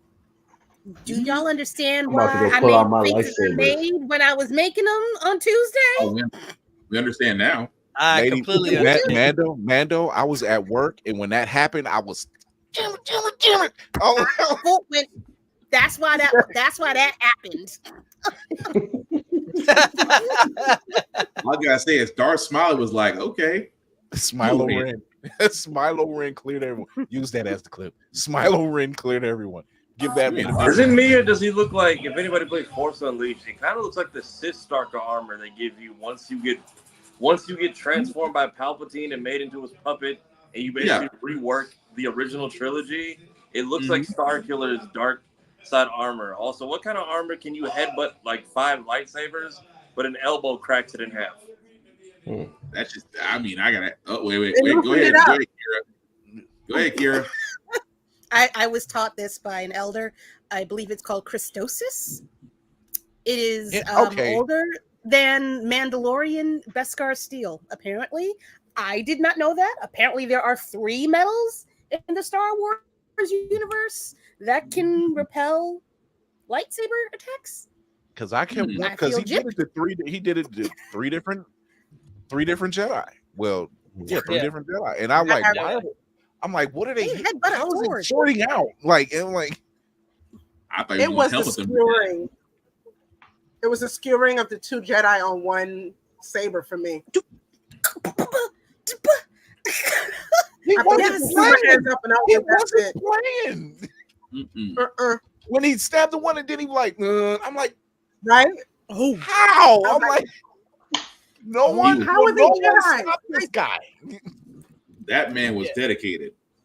How is it that a paddle? There were how many masters present? 1. It was Sol, Yord, who had just been made Jedi Knight. I don't know how many other ones it were.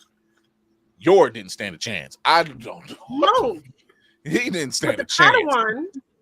His Padawan, Jackie made him look stupid. Jackie was on But business. she's been doing that out the gate. She did that from episode 1. She stood on business. Yeah, Yord was weird. He was weird. Jackie stood on business. She made sense. That's kind of what I didn't like. The power scaling felt Dragon Ball-esque this episode, because it's like we finally gave her and Yord a moment and threw them away literally the same episode. Like, I was hoping for I was hoping something for the after last this. one. And then with Yord, we literally had damn near no reaction. It was just like, and in the pile with the rest of the corpses you go. And everybody just like quiet and took off. And Soul at least had a delayed reaction and threw hands after. And I at least appreciate Yord being black about it and saying, well, fuck, this helmet works. I'm just gonna use this shit too. Let's talk about that, because Yord said you ain't getting this back, and I ain't finna get slapped with it like the rest of y'all did. He at least tried to use it against him and held off, but then he went for the broken. He at least got a broken arm and then the next snap. But after that, I was like, damn, that's it. So Soul threw hands with this guy, and I love seeing choreographed work like this, because they I'm like, oh, y'all worked. Y'all was working for it. This is what we like to see. We haven't seen saber fighting since what? Revenge of the Sith? Yeah. Since Revenge of the Sith is when we because Hayden and between Hayden and Obi Kenobi, they were going that way, because like that the work, we still got robbed of Hayden's behind the scene work, because Jesus Christ, you need to look that up. He was out there training. But the way they was just like no lightsabers, all hands. I'm like, oh, I like this more, please. Please. Although Smilo Ren, I love the fact of you were twisted. No, I'm cool. I know where I am. I'm cool. This was the line again. She was a child. You brought her here. Damn. For me, I got that until he was like, "Is this your master?" I'm like, so said the Sith, who just killed literally every corpse on this planet is your fault right now. So, hello, pot, meet kettle. Yeah, when he said it, I was just like, he out of line. But he's right. He ain't wrong. That's not very Jedi of you, my man. You just made a skewer out of two people. Like, what? I love the fact. Go ahead. I did not rep your set clearly. I love the fact that surprised? Was anybody surprised there as Smilo Ren? Was anyone surprised? I did not think they were going to be that fucking pardon me, that goddamn fucking obvious. That was offensive. It was so obvious. It was, but you know, because I really thought they were going to try to be cute and make it a chick, but why? It reopens the question of how did you sneak up on the Wookiee and everybody. That part. I think, that's the question. I think because when Soul was like, "Who are you?" and he's like, "I'm not familiar to you," and I'm like, "Who the fuck is this?" And then, so then he's like, "Remove your helmet." He's like, "What? So you can read my mind?" And I'm like, "Who is this?" You know, to be talking with me. Right. And then when Jackie actually knocks the head, I'm just like, let me get this helmet off, because it's too much talking going on. And I'm like, we need to handle this. And it's him, and I'm like, oh, and I like his dual personality that he was rolling with. But he slicks out there. I was going to just sit there and say, because he slicks out there and said, "What do they call you?" He says, "I don't have a name, but I think y'all refer to me as a Sith." It's like changes the whole. Somewhere Wikipedia is somewhere right now having a heart attack. They're like, we gotta change it all. Yes, you do. But he slicks out there and point out, "Oh boy," he says, "You ever ask him about his darkness? What he struggles with?" I was like, and this just forever adds to my argument that the Jedi are hypocrites. I can see the way he was referring to everything. Oh, the way he referred to stuff. He was like, "Why don't you ask him about his darkness?" It's almost like it's like he's sitting on a secret. Like, are you gonna tell her or am I? That's what it felt like to me. What's going on, Trey? That was my thing. It's like, if there's something that led to him going down this path, I feel like either I'm missing that or hopefully we get it next episode, because it's like, I get it, you're here, but why? There's 3 episodes left. We've got plenty of stuff. Well, they got plenty of room to fuck up, but there's plenty of room to actually tell And a that story. was my thing with Jackie. It's like very much okay. Girl was throwing down, and you can do dual saber combat, but I guess it's good. You're still a kid, because when it was your turn to fight it, just 3 little quick prison shanks to the chest. Man, just she struck too hard. I mean, it What's is a wrong? laser through your chest. I think she's entitled to let them shanks hurt a little more than a regular knife. She got triple tapped. Okay, it was like pop, pop. Oh, one more. Speaking of, hey, Right. I know we have an old school blaster pistol, but maybe shoot it more than once at people. Or did I miss a recharge? Did I? Yeah, Did it I was miss a trash. recharge time on it? Because like the man clearly is walking at you every time. Because when OSHA used it, it did nothing. It was like a gnat to him. When OSHA It did used it on nothing. him, it did nothing. He just looked at her. He just looked. Even in the Republic era, we've seen clones have to get shot more than once. So OSHA, I'm gonna need you to turn the switch on or switch to burst fire. Because My question though, didn't he get shot in the head with that helmet on still? Yeah. It's a ring, so it hits the whole body. But at the same time, why are you stop letting this man Jason Voorhees everybody through the forest? Take the Like blasters at this off point, I the was gun. waiting to hear the little Jason, like the little hiss, the little chi ha ha noise. Yeah. He was standing on business. I realized where I knew him. He's been lying in his interviews, by the way. Good Lord. Pulling the rug. But I realized where I knew Manny Jacinto from. If you've ever seen The Bad Place. Yeah, The Good Place. The Good Place, yeah. That's why I was like, why do I know that voice? And I'm so he wasn't clean cut, he wasn't sweaty and dirt. I'm like, the hair was over his face. I'm like, I know that voice. It was like, no,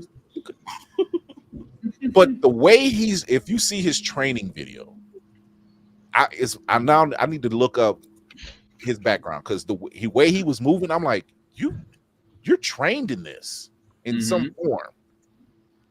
He's not. He's a dancer. He's a dancer. Well, shoot, he knows he can move smoothly. He's a dancer I want to throw hands with. I was gonna say, he's a dancer I don't want to throw hands with, so I'm not going with that. Here, let's take his rhythm, give him a weapon. There you go. He's perfect. He's got rhythm. You ain't finna have my ass on World Stars. You just do a whole rumba around my ass. Yeah, but see, like Tafari said earlier, I'm like, okay, you gave us Carrie Ann Moss, took her out first episode. You gave us a Kilnaka, never even got to see him fight. You gave us Daphne King showing up, showing out, and dang, you took her out. And I'm like, you can't see Kilnaka cook though. Can't we keep any? This is why we can't have good things. I'm like, I want. You said what? No baby Jedi. No baby Jedi. You can't have baby Jedi. But I get what he's saying. When he's like, you know who I am. I can't leave anyone alive. You've shown that. Is it weird that I'm thinking the whole thing with Kelnaka, and I'm thinking about this when he looked like he was cooking in his home. Like, why does it feel like he's making some sort of poison? And then whoever came in after the fact, he was already dead, decided to slash him just to look like he had been killed. Makes me wonder. Makes sense. B Margaret says, would you guys agree this was the best fight scene in the Disney Star Wars? As far as the television series, I'd say yeah. Just because it's not just lightsabers. TV series, yeah. Yeah. I think if you think about The Mandalorian, yeah, I'm thinking of Ahsoka too. So Kenobi? Oh yeah. Well, Kenobi was still lightsabers. It was never hate. It was good. It was good lightsaber scenes, but this did have the fight scenes. Yeah, this had beyond lightsabers. That's the only reason I'm sticking with this, because they fought beyond. I mean, they fought beyond lightsabers. They fought beyond your blasters. It went straight to hands for a little while, which is a different thing, because if you really think about it in the world of Star Wars, how many fights have we ever seen where it's just fists? Yeah, I do agree. I do agree. It was I very think it's well the choreographed. best. Yeah, I think it's the best overall use of mix. But if you were doing straight lightsabers, no. Okay, But fair. like overall mix, yes. Yeah, that's fair. That's fair. That's fair. I'll go. I want to go back and watch Obi-Wan again and check those scenes out. But yeah, when you say overall mix, hand to hand lightsabers, it's bar none. Like we need more of that. Like that amps it up because and I think that was part of the problem is there's toxic fandom. We know that. The other problem is there's the know-it-alls, the ones that ain't touch grass. We know that. They go into toxic. But when you want to see like action, this is what we're looking for. We're looking for we're working like I said, Revenge of the Sith, bar none, out of the entire run of 9 films, probably the best lightsaber scenes was in Revenge of the Sith. We want to see that. We want to see those reasons why he's a beast. We want to see why she's the threat. We want to see those things, and not seeing people like Soul and Smilo Ren like go hand in hand for them hot couple minutes. And I'm like, I like that. Yeah, give me more. I really wish they put this in the movies. That opening scene in the first episode where it's Indara and May fighting. Yeah. They showed that in the movie theaters. That shit, it took my it was amazing. It was amazing. I really wish they would release some of this stuff on the movie screens because it makes you want. And I'm like, okay, you're telling this in a 30 minutes time frame, which is impressive in itself. But you did that, like we get the scene at the end where May and Osha finally face off, and then they embrace, and then they do I'm going to switch places with her now. Oh God, that was a fly way to cut your hair. I'm going to give that to her, but that's it. Yeah. Because I was just like, oh shit, I didn't catch it the first time. I wasn't paying attention. But it could be somebody was saying, oh, this is her way to get at Soul. And I'm like, is it a way to get at Soul, or is it a way to get away from Smilo Ren? Right. Or is it both? I really can't tell what she's after at this point. Because after Torben, whom she didn't kill, she just got Indara. Yeah. I think that was her only kill. She didn't kill Kanaka. She didn't kill Indara or Torben. She killed Torben. She poisoned him. No, he poisoned himself. Yeah, he poisoned himself. I don't think he killed her. Just gave it to him. He didn't make him do it. He took it. Right? He made none of those kills count for what she was trying to accomplish anyway, because she was trying to do a weaponless kill. Yeah. Like her only kill was Indara. I mean, as far as the Jedi that she's hunting down, we're not even talking about what happened at the temple when she was a kid or none of that. Because that's still up for question. Well, technically, neither is Yar, because he's a secret. Yar's sitting on something. Got to do that. Whoopty, you still got to do that. So as long as she don't move her head real quick, she'll be fine. Jesus. It's right here. It's right here. It's right. Just a slight on her. I'm gonna have to look at it again. I'll watch it for a fourth time. Makeup. Just give a little makeup. Just a little pat down, some shading. So we have 3 episodes left. Smilo Ren now has Osha, and Soul has May. Yep. Now I wonder if Smilo Ren, because that's what we're calling him right now. Thanks, Whoopty. You started this. I wonder if he knows that's Osha or not. He does. Oh, he knows. He does. I feel like he does, because that was the only hint we really got to him in the beginning, was when they tried to switch it the first time at the shop. Oh, right. He was like, "You look so much like her," but even then, I didn't pick up that that was a hint at who he is. I thought that was just him being smart enough to know it's not the girl he's been talking to. Right. 3 episodes left. Can they stick the landing? I'm nervous. I'm a bit nervous. Nervous. I'm not gonna lie.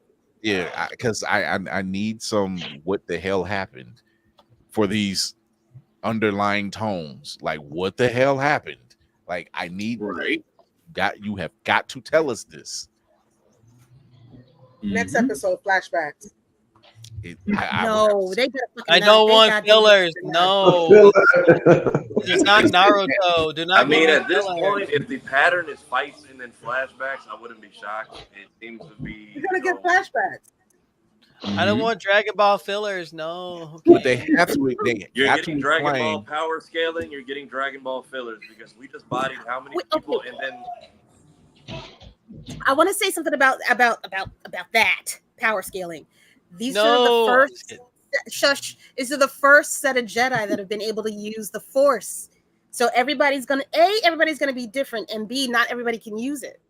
They're all just learning how to use this now. You in the first episode, you had her. You had people calling out, "Oh, we've got a unregistered or some shit Force user in the area." Blah blah blah blah blah. So, and it says it in the slope crawl at the beginning. So it's not. It is give him a little wiggle room. My thing was just we bodied how many people in one episode, but suddenly the swarm of cicadas was too much. Also, why did we just walk away? Why did we not stay to make sure they ate him? Or I was expecting him to come down. They got other shit to do. They just needed him out the way. I was like, make sure they eat his like saber arm or something. Like bite him. Throw a saber while he's like getting swarmed. I mean, it was May just hoping, or it was just Osha hoping for the best, and like it's time to we gotta go. All right, but if that man has Osha and watch, it's gonna be like Pip to the rescue or something. Oh yeah, because what's his name? Bezel picked it up, and like he's the only one that was like, that ain't who you think it is. I got Pip. That ain't Osha. Like he's walking on the ship. He's like, none of this is right. Y'all don't even understand me. I'm a tracker, but I know this ain't right. None of this is right. He's sniffing around. He's like, Let the kitty sleep. What is wrong with you? What is he doing? Yo, she has been doing this. And I'm sitting there going, she's trying to touch the kitty. No, touch the kitty. I thought she was raising her hand to speak. I didn't realize that. And the kitty's reaching out like, no. You think Pip is gonna have some words to say about being sacrificed as a damn bug zapper? I don't think it's that big of a for the Pip's angle. This is my thing for the Pip angle. I don't think it's gonna be like this big reveal unless Bezel and Pip are around May, and that's when they're like, "This ain't Osha. This ain't." Isn't Pip Basil already knows something? No, I don't know. Go ahead. Basil has sniffing the Pip.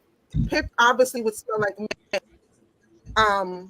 Osha is now in the ship. So every time when she walked past him, he looked at the Pip and he looked at her like this math ain't mathin'. Yeah. I think he already knows that in her. So I believe I think it's just he might be able to fix Pip, but it's not like a main core thing. It's just like Whoopi said. He knows like she don't smell right. It was like, and I can't say nothing with her around Soul because it's going to give it. I need to get him by himself. Like, yo, my guy. One thing her. Star Wars is going to do is give you a cute robot every series. Yeah. Like, is he watching to see like what is she up to next, or I think it was more or less. I need to get him by himself so I can tell him, hey, that's not her. Like that's not, stop telling her stuff. That ain't her. Good luck on that. So well, we've come to that special time where we are docking the ship, and so we're going to have our guest say a couple words. Wrap-up protocol initiated, Captain. All right, Jerry from E4Comics, thank you for stopping by. Here's that Kickstarter, so you can talk to the people. Tell them where they can find you and all that great stuff. You guys can find me on Instagram, Facebook, Threads. There's that new social media, Kara, whatever it's called. Been trying that out as well. Also on Twitter. Kickstarter will be launching July 10th at 8 p.m. Eastern. For anybody else that has Kickstarter or anything that's going on, normally I do a live launch and I have other creators come on that live so they can also promote their stuff as well. That's so what's if up. you're someone that has something that's going on, be more than happy to have you on the live launch so we can talk about what's going on and everything, promote each other as usual. I try to do that every launch I have. And for those that may not like comics or anything like that, I always have a special tier. It's called Comic Book for Kids. Basically, it's an organization that gets comic books to sick kids in hospitals and stuff like that. So if anybody's not into comics or everything, that's always a tier you can back. Every time someone purchases that, we send like 5 books. Last time we sent over 50 books to that organization, and I try to have that in every Kickstarter that I have as well. So that's a dope way for kids to get into reading, is reading comics. Yeah, definitely. So that helps with you'd be surprised. That helps with literacy in so many ways, because that gets kids to want to read more. And that, so it's a gateway. It's a good gateway. So yeah, that's very commendable. So, and if you don't like comics, we ain't gonna shame you like we shame House Green, but we just saying shame. We're saying just a little bit, just a little bit. Would you agree, Mando? Just a little bit. Shame. Yeah. Shame. Just a little bit. So July 10th, look out for that Kickstarter. Jerry, I hope you had some fun stopping through and thank you guys so much for having me on. This is definitely a blast. I really appreciate you guys. See, I told you. See? You're right. I never doubted you. So I know better. Look, yeah, just a little shine, just a little bit, just a little bit. We gonna get you out. But yeah, get out there more, man. People love to see it because they want to see the faces behind some of these dope projects, and that's always. I hope we helped you get more at ease and more relaxed and have some fun. So, well, thanks for stopping through, man. Thank you for having me, guys. Lady Mandalore. Hello. I am Lady Mandalore. Whatever. I have words. You can find me on all socials at Roomful of Blerds, except for Spill, where you have to take out the 2 O's in room. It's a thing, whatever. You can find me there. I have a podcast that I do every Sunday at 7 p.m. Eastern Standard Time on YouTube and Twitch. I have officially brought my Child of Mandalore podcast over to YouTube. I will be launching it tomorrow for those of you that want to listen. It's not visual. I'm sorry. Give me money. But it's a great story. It's about the history of Mandalore and all that it entails, including some of the legend parts of the story. And yeah, I do voices on TikTok and out in the universe. Navy is my person that helps me do those things too. Very much so. Hi. She tolerates me. This weekend's gonna be weird. This weekend's gonna be weird. I don't know what. I'm pretty sure we're gonna talk about the Acolyte some more. It'll be fun. Come through. I would die. I would jump in, but I know we're gonna be going out of town. I got a crazy weekend coming up, so yeah. Absolutely, it will be fine. We always manage to have a good time. You know me. I'm just like Navy said it best. He did a live, and I'm like, oh, he's up. And he was like, oh, I spoke him up. And I'm like, I don't know how it happens. People say my name and I pop up. I don't be knowing this. It's like a bat signal or something. Yes. All attached. Whoopty. Hello. Hi. You can find me at Whoopty Frickin' Do on Instagram and TikTok. And also, if you're ever looking for nerdy and fun nails, you can find me at Fresh Press by Z. Let me see what I got this week. Yes. Let's go. Here's this is how serendipitous this is. I don't know what made me think of this earlier, but I was thinking, I asked somebody this question. I said, where did Snoopy come from? And they were like, Charlie Brown. I said, no, where did Charlie Brown get him? They were like, I don't know. I said, the Daisy Mill Puppy Farm. Mm-hmm. I said, how many brothers and sisters did he have? And then they was like, wait, I know that part. And then I said, but one of them almost bit the big one. I should know these things, but I do. So, Snoopy, the Red Baron, the one who saved Thanksgiving. And with his sop with camel, yes. Yeah. Oh my God, Navy. Mm-hmm. Ladies and gentlemen, boys and girls, blurs of all ages, good evening, good morning, good afternoon. As I am here with this illustrious crew, I am your frosted bearded blurticorn, and as Black Spartan says, Reverend Navy. I don't know how I got that title. Anyway, if you want to know what shenanigans I'm up to, just go to that name right there. I'm starting to post more, and also getting ready for BlerdCon, 12th to the 14th of July. If you don't have your badges, you better bring your asses, because we about to have us a time, and y'all don't want to miss out. Because not only is BlerdCon gonna be doing the thing, but we're gonna have Blerd Station there doing the damn thing too. So y'all need to show up and show out. Come show love. Even if you can't, that's all right. We got something else planned for you. Got a little something down the pike for you, because this is what we do as Black folk. I am the creator of the Blurticorn Blurticorn Combos. So I am bringing those back here very soon, but July is going to be busy because I've got BlerdCon and San Diego Comic-Con coming up. But if I could leave a word with everybody, Jerry, you already know me well enough, brother. Be passionate about what you're creating. Don't worry about who's going to see it, because if you're passionate about it, someone's going to see that passion and their curiosity is going to be piqued. So just keep doing what you're doing and know that you love it. And if other people see how much you're into it and they see this an amazing thing, they're going to support you. Support isn't necessarily involving money. It's just continuing to show somebody that you are acknowledged, you're seen, you're respected, and you're appreciated. Base of virgins need not apply. That part. And we passed the collection plate.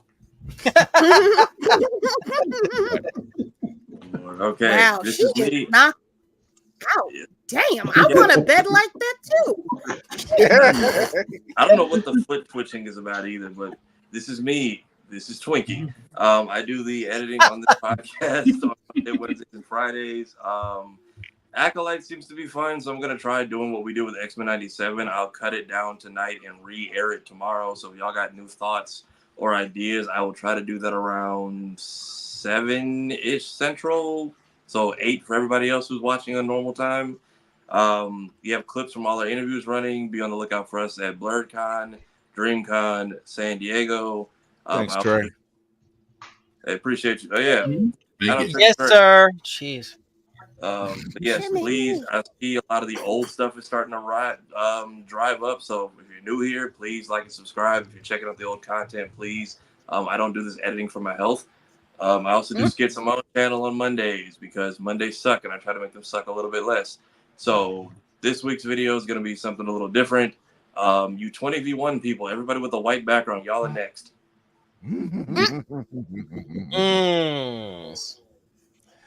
Spartan. Yeah. Black_Spartan 615 is where you usually can find me on all the socials, as I do reviews and stories on everything, including gym stuff, because I believe in finding peace between the weights. Aside from that, the podcast is still the same. How the fact we got here every Wednesday at 7 p.m. because We're going to cover the now still ongoing debate between two grumpy old white men. So we're going to cover that. On Friday, it was Get Bit Podcast, 8:30-ish, as we will cover a lot of news that's come out, especially over Dragon Ball Sparking Zero, because that is definitely a hype train that is not losing steam at any moment. Podcast can be found wherever podcasts you get your podcast from. As well as that, definitely check out the blerdseyeview.org website. As a lot of us do have our own writing in there. I actually usually handle the wrestling reviews. Why? Because wrestling is real and people are fake. Shout out to Mr. Kennedy for that one. Not to piggyback off Reverend Navy, because he's usually the one that gives us sermons, but a like, a share, a follow costs nothing and yet will help us out tremendously. Support the cause is all we ask. Aside from that, con season is up and running, guys. 3 simple rules I love to point out, because again, these rules can save a life. At the same time, you'll make friends. Number 1, respect the cosplayer at all times. Cosplaying is for everybody, regardless of your height, your weight, your color, your origin, preferences, or things of that nature. 1 rule: don't do blackface. That's it. Don't get your ass kicked at a con. Don't do blackface. That's the only rule there, outside of making sure that you're wearing, being very appropriate as far as costumes go and things of that nature. Number 2, please grooming and hygiene. Please wash your ass. Please use soap. Please use deodorant. Please use cologne. Please watch my son yawn as he wakes up from his nap.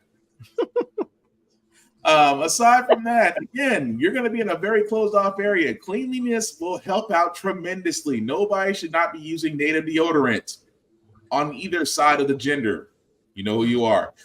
And finally, the last rule is the rule that I have for myself as well as for everybody else, guys. In a world that is cold, that is unforgiving, simply put, be nice, be kind, share your fandoms. Don't be a dick, and we'll all be cool. Yes. And it is your man on the wall, Chris Fury. I want to thank our guest, Jerry from E4Comics. Go check him out July 10th, 8 p.m. Eastern. When that Kickstarter kicks off, look out for that. That's really dope for the idea that you have of going live when it goes live, and bringing other people who have other creators who have Kickstarters live as well, so they can. So it's supporting others that support others, supporting others, and I like that. That's a dope idea. So, but thanks for coming in, Jerry. I hope we got you relaxed. I hope we got you feeling good. Dope crew as always. We're doing a great job. We're taking next week off. Ship needs the gas up. Ship needs maintenance. Ship needs maintenance. We got to gear up for BlerdCon. The whole 9. She needs a lot of stuff going on before we go off to BlerdCon. Yes, Blerd Station is your destination, and we are the press team for Blerd Station. You will see us at BlerdCon streaming live July 12th through the 14th. Look out for that. Look out for us. You want us to talk to you? Come on over. Sit on the couch. We won't bite unless you pay us. And then that's another thing. And that's Blerd's Eyeview After Dark. Anyway, you can always check us out wherever you listen to your podcasts, including Apple Podcasts. Be sure to leave a 5-star review. Talk to the people. Let them know, hey, we like what these guys are about. They're fun. They're funny. They know what they're talking about. And they're not negative at all, except towards the trolls. And then at which point a negative and a negative makes it a positive. I do remember that. In our blood tests. In the blood test, right. So you can always listen to us wherever you listen to podcasts. You can check us out on Always Press Record through your Roku and Amazon Fire devices. And you can always show your love over on the YouTube channel. Hit that like, subscribe, and hit that notification bell to find out when all we're doing our live shows, interviews, and more. And there's much, much more coming. But until then, thank you to Jerry for stopping through, showing your love. We need to talk more about the Acolyte. Show your love over there too. Star Wars babies. If you don't like it, don't watch it and shut the hell up. Until then, I am the man on the wall, because I know y'all ain't gonna try to come for me. I'm an Aries. I got a whole tank full of today. I keep it on me.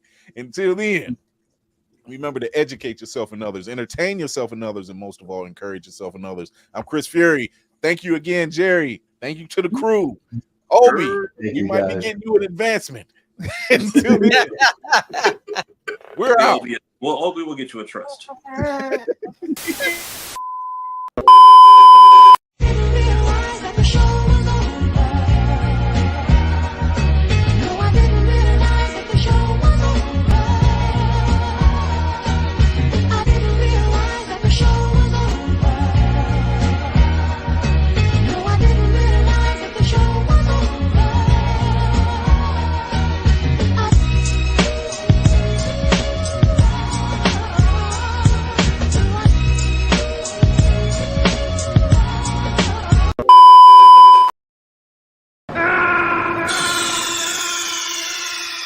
on.